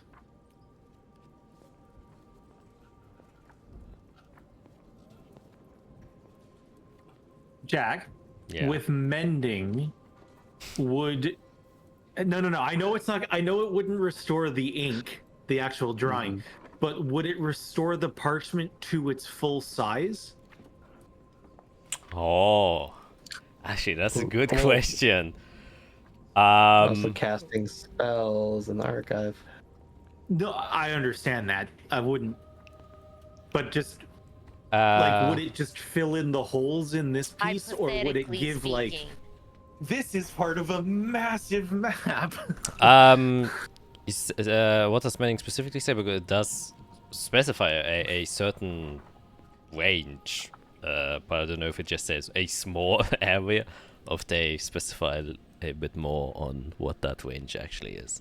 I gotta find. Spell repairs a single break or tear in an object you touch. A single tear an object you touch. Or can you just read out the full wording? As long as the break or tear is no larger than 1 foot in any dimension, you mend it, leaving no trace of former damage. Okay, so this map is around this big that you have Okay. right now. So I'm showing it right now.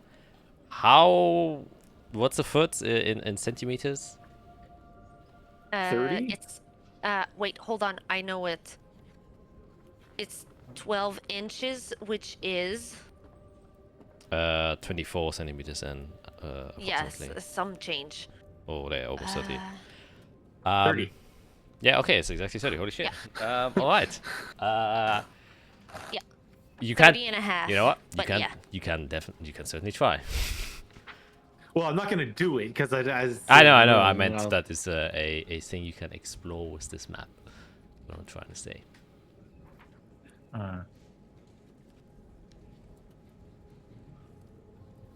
But there's no reason why it shouldn't be able to work. So, if somehow we got this map out of here, to remind you, you are allowed to take books out into the lounge where you are allowed to cast magic, by the way. Obviously, manipulating an ancient artifact that is kept in the library is a different thing, but yeah. you can always ask kind or tool. Let's go down one level to ask second O'Toole to help us transport this up to the lobby where we can maybe see if we can restore a little bit of it.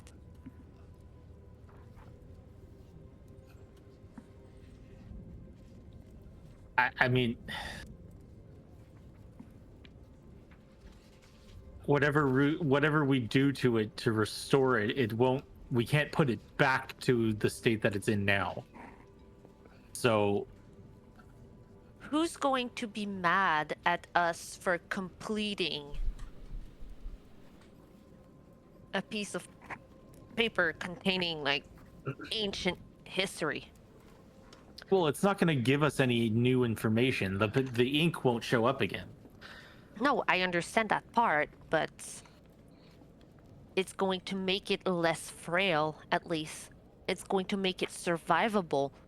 And if we find more information, we can help complete this map. Yeah. You know? And how much do we want to bet that Zificus has, like, the full thing in his secret stash somewhere? It's just up on his It's wall. likely. Yeah. I mean, we could also just take this and just look at the 9th. Like you said, if he has a complete one, I'll be there. Mm-hmm. My other concern, though, is that not many people know that there's stuff outside this Everstorm. Right? Most don't, yes. So if it comes up into the lobby and we start playing around with it, and then like O'Toole sees it or Yeah. someone else walks by, man, what the hell is that? You know, like that's not information that I think is going to be. I mean, Mhm. O'Toole seeing it doesn't really scare me, as he is magically bound to this place.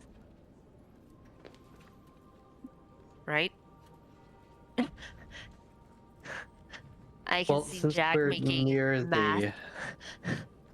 we're near the 9th layer, so let's just go there first. I would And also. see if- Oh, sorry. I was just gonna say, and see if we can find a more complete map. Yeah, let's try that first because. Yep. Also, if we go upstairs and do this, I'm obviously going to need to do see invisibility because if something scries on us at the same time that we're Oh. looking at a map, Oh, of course. I'd be shocked if this place isn't protected by the same wards I use on the tower, if not 10 times more powerful. I'm still Well, going to we do never it. know. We never know. Better be safe than sorry. It's true. Okay, Let's down first. Let's check the 9th. Yep, Down yep, yep, first. Okay. yep. Step into the night. O'Toole is sitting there. Looks at you with his warm smile. I see you have brought something down this time instead of up. Yes. A little quicker. Closer. And perhaps we'll find a little bit more here than up. Very well. You know, does his own thing. So what do you do? I guess we tell them today we're looking for geography. We're trying to find a more complete version of a world map, I suppose. Interesting find you have there. A map of Chaldeus is what you're searching for. Yes. Yes, a complete version. Or more complete. complete. Jinx. Well, I can tell you right now that unfortunately none such of an item exists within our possession quite yet. That's unfortunate. Is there...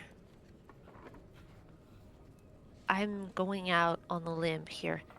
Is there any way we could find the name of the other continent? The incomplete one? And I kind of show the one that is on the right. And he just kind of gestures to... Might have to research in the Angelic War section of Ancient History. Thank you, O'Toole. Just kind of nods, and then he prepares like the doors once again, where this is this octagonal shaped room, and then you can see that the doors kind of shift again, and then one appears that leads to what do you want, Angelic War or Ancient History? I think, I mean, both sound promising. Angelic War could tell us where it. Yeah. I'm Yes. leaning towards Angelic Wars because I feel like we would have a more broad stuff. Yeah. More, not broad, sorry, more... Specific? No. I feel like it would be more towards what we're actually looking, because we've been... Everything that we've looked so far has been about the war and the Watchers and the Angelic War and all of that, so I feel like it's a little bit more like Focus. towards what yeah, on what we're Yeah. actually researching. Then, if you all step inside with that intention, then you all can make an investigation check. Triple investigating. Please be better than a 4.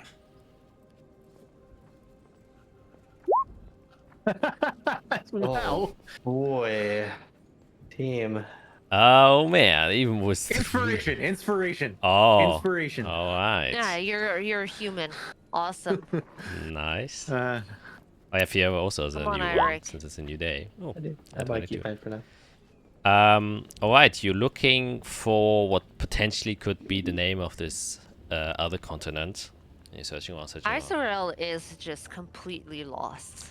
Yeah, you find like an interesting book about the trees that once existed within. Yeah. And I'm like, ooh, trees. And I just walk off. Alitura trees? Wow, amazing. Oh, they got burned down by the Angelic War. How sad. And then you spiral down that route.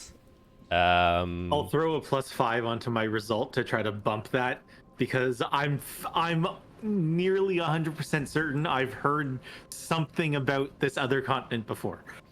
Yeah, and as you're going through the documents, and it details that the Draconian Empire, which was the continent that it existed on, initially called Ilianus, was assaulted by the Watchers. How many years ago was it again? Jesus Christ. Where's my timeline? It was assaulted almost 2,000 years ago. Hold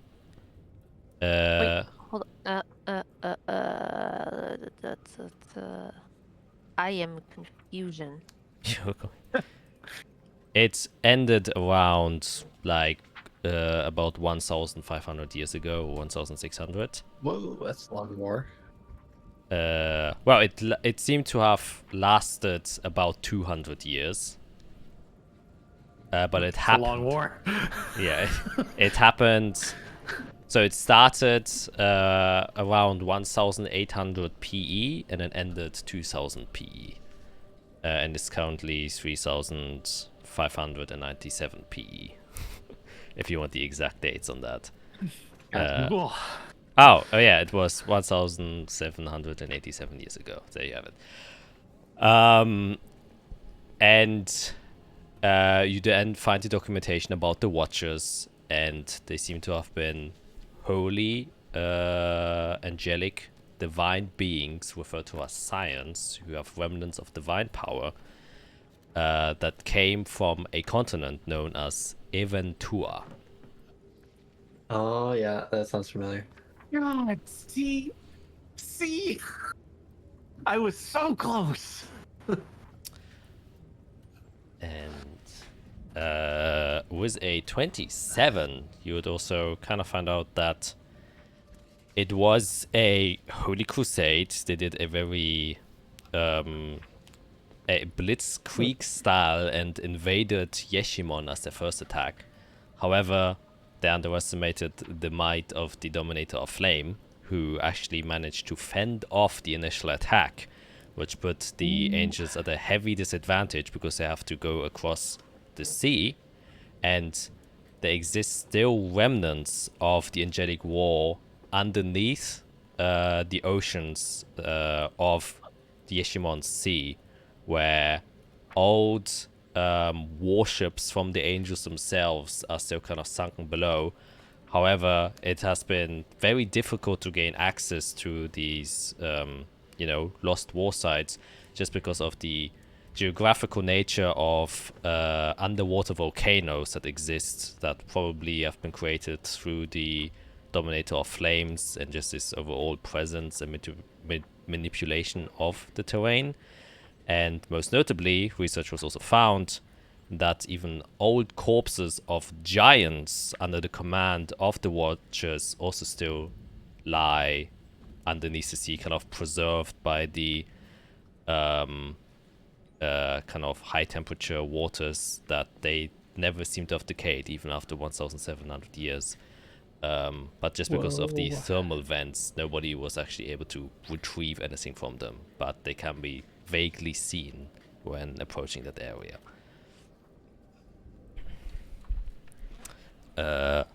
And also, there's a famous, well, famous, not really famous, but a part of the beach, which you would know, Arik, since you lived in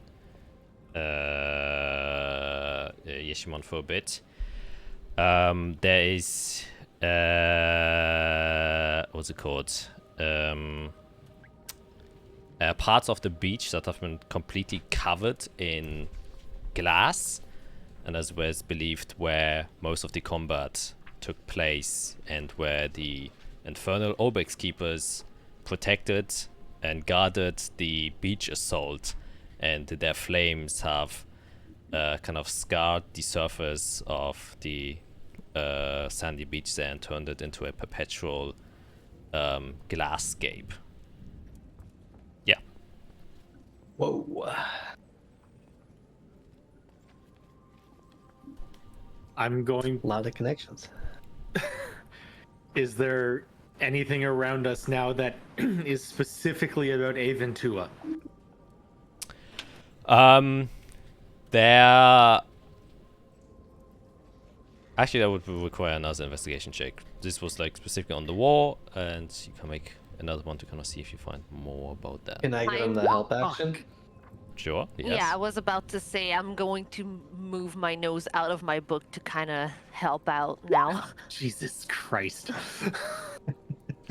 I'll do a separate investigation just to since- see if I can help. Come on now. A little Come more. on. Come You on. can roll I'm double going up. digits. I'm There it going is. Okay, all right. I'm going up. I'm going up. It's bad, but I'm going up. She got one.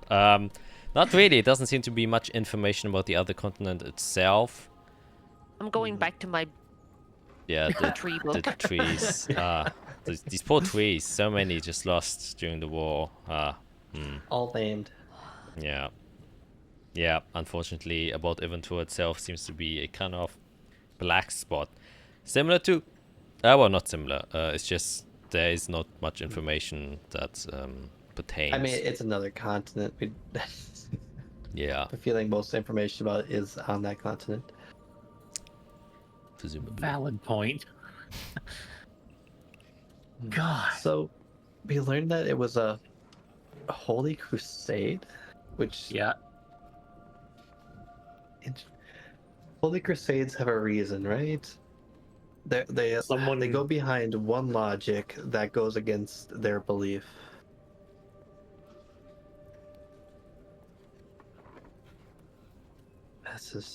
Which means that it probably wasn't demons that they weren't running from demons. They Nope. came over here for another They reason. were to fight. looking for something. They wanted something here. Actually, Most likely. to give you the full extent of the information you got, because I kind of winged it, but I will read you the passage that informs you of most of the stuff that you got. The invasion was, as I said, 1800 PE, and it occurred in Yeshimon. And the scars of the radiant light are left at the depths of the Yoren's pond at the beach of Yeshimon. Corpses of the Nephilim, which are those giants, still lie there, who have been scorched by the infernal Obex keepers. The war extended throughout the continent as the Dominators defended their land. They were blamed for the appearance of a greater threat, and as such were meant to be purged to prevent the spread of the blight. It was a holy crusade to rid this world from this blight. The disaster brought by the angelic war left the entire continent crumbled, but the Dominators stood victorious, with the angels dead in year 2000 PE. Their land destroyed, there was no true victor, and at the end of the conflict, a new threat arose. It drove the victors of this war into a corner.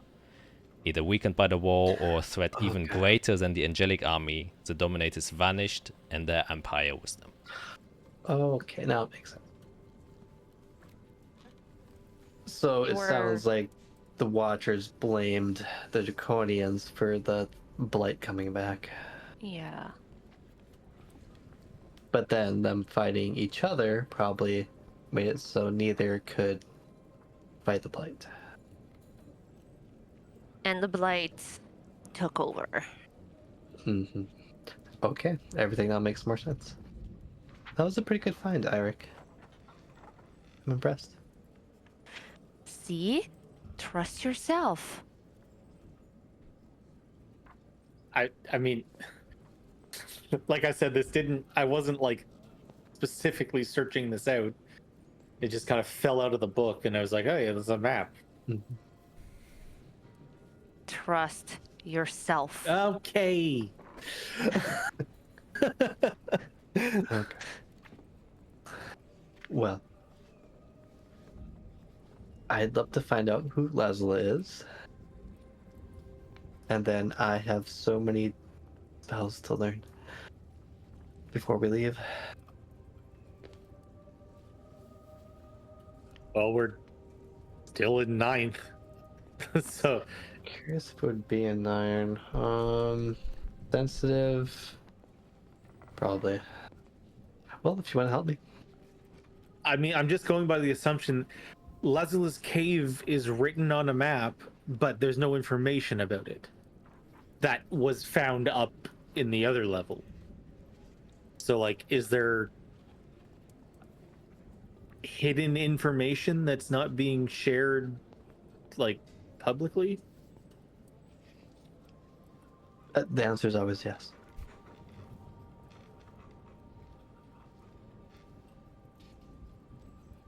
Okay, All right, one more search.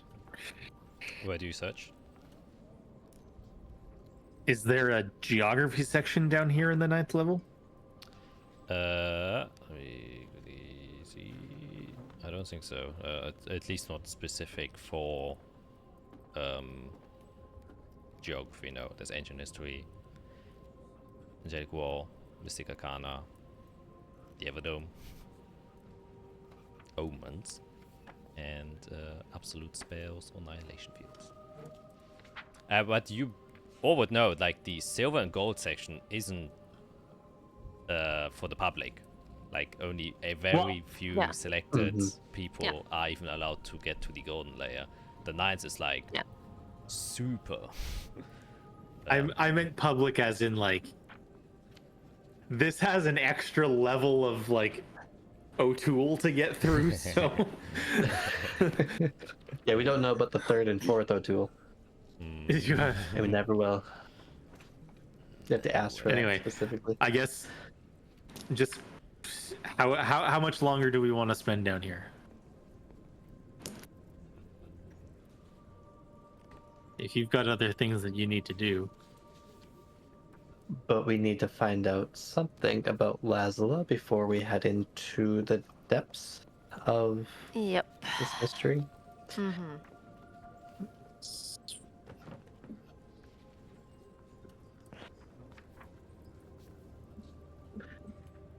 I mean, we could split up. I could go down, look at the 8th. If you want to look more into geography, you can. I could stay here and look into the ancient history for anything that mentions Lasla or hold on, what was it else that we had about her? I'm trying to see here. I had a paper, but it's here. Okay.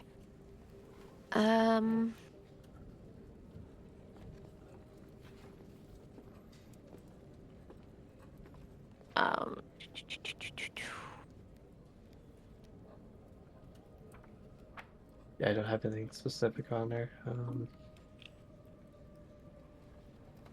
Yeah, I could sorry. Look for anything about Lazula or here.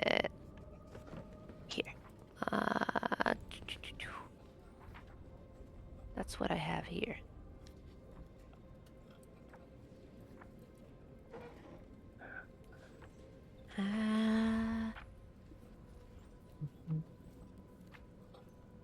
Lazula or the research that she was doing, perhaps. on the plains. Thing, yeah, on the plains, or the key that she's trying to hide. Lazula's key. Yeah. I'd be shocked if we found anything about that here. I would also be shocked. I feel like it would be more like in. I feel like. Like in the cave. I feel like we'll learn more about that in Undorn itself. Exactly. Yeah. But at least maybe if we can find a little bit more about who Lazula is. Okay. Let's focus on that then. Yeah. I'll head to the 8th. Eirik, you can try to go down that I'll rabbit stay hole. down. Yeah, I'll stay down here with Izarel, and because this is actually my first time into the 9th level, so I'm kind of like. Well, have fun. All right, then investigation checks, Yep. and I use using. Yeah, just make good checks. Yeah. Come on, Better. I can do this. I can do this. It's not I can do roller. this. Do test roll. Wait a minute. God. Okay, let's go check that one. Okay. Roll 21. All right. This is the one thing I'm sad about Isorel 2.0. Awesome. It is Isorel? the one. Yeah. Believe in yourself. Fuck you. Go to hell. Go to hell. Oh, day. Because no, you know what? It's not. I don't know why I keep thinking Isorel had a better investigation. She's always been shit at investigating. Okay, never mind. It's okay. Some people have their strengths and some Yep. Yep. Parts are I'm not weaknesses. smart. Well, you're decently That's all. smart. I think just searching stuff is a little bit different. Yeah. Yeah. Okay. Which section are you going, Eric, specifically? The Astral Connections, Ancient History, Energetic War, Absolute Spells, Everdome, Annihilation Fields, or Omens. I'm just ancient history for now. Just start there. Okay. Was it 26 in Ancient History? I'll tell you, name doesn't even get mentioned. Doesn't even get dropped. Definitely isn't part What? of Ancient History. And Ancient History pertains to everything after, or that came before the Angelic War. And as far as, Oh, as far that as makes sense. yeah, as far as you're concerned, you know, the Days of the Crimson Lotus was relatively recent. Specifically, I kind of flex my dates. Was like around, you know, like 500 years ago is when it ended. So compared to the 1,700 years when the Angelic War started, and then everything before that. So you're looking through, there's like a lot of gibberish of languages you don't understand, and you don't find any. And you realize this is probably not the right section to search for something that is, you know, in relative terms, recent. Fiera, however, you do find something interesting as you're going through, and it unexpectedly catches your attention. It is a sort of, it seems to be like a journal that is named Red Maiden. Kind of just catches your eye and like, interesting. And you kind of skim through it, and as you skim through it, your eyes, as you know, Fiera is quite a quick reader, does catch the name Lazula. And you go back to the beginning, and it seems to be a journal entry of a pastor. That's where we're gonna end today's session. Of what the journal actually says. God damn. I was thinking, should I first read it or should I do the clip? I'm like, nah, we will. 2 more hours. 2 more hours. It's already getting pretty late. It's already getting pretty late. Yeah, I see the sun peeking through. Yeah. Yep.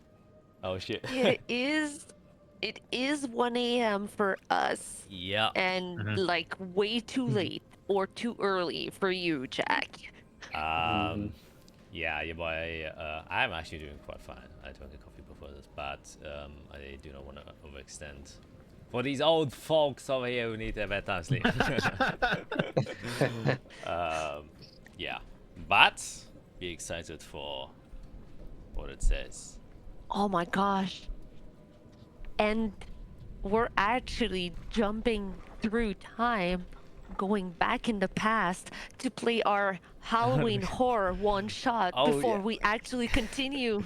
Well, it was a crazy one shot, man. Whoa. Definitely go back and watch that. Insane. Insane. Crazy. Could have been scarier. Dang it.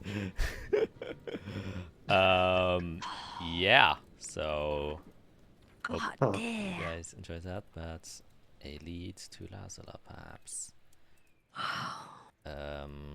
Journal from a pastor.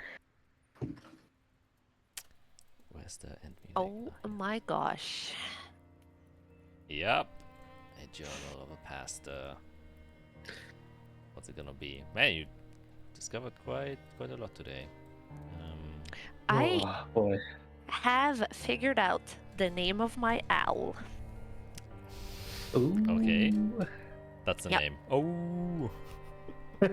No, I tapped into my roots, and yeah.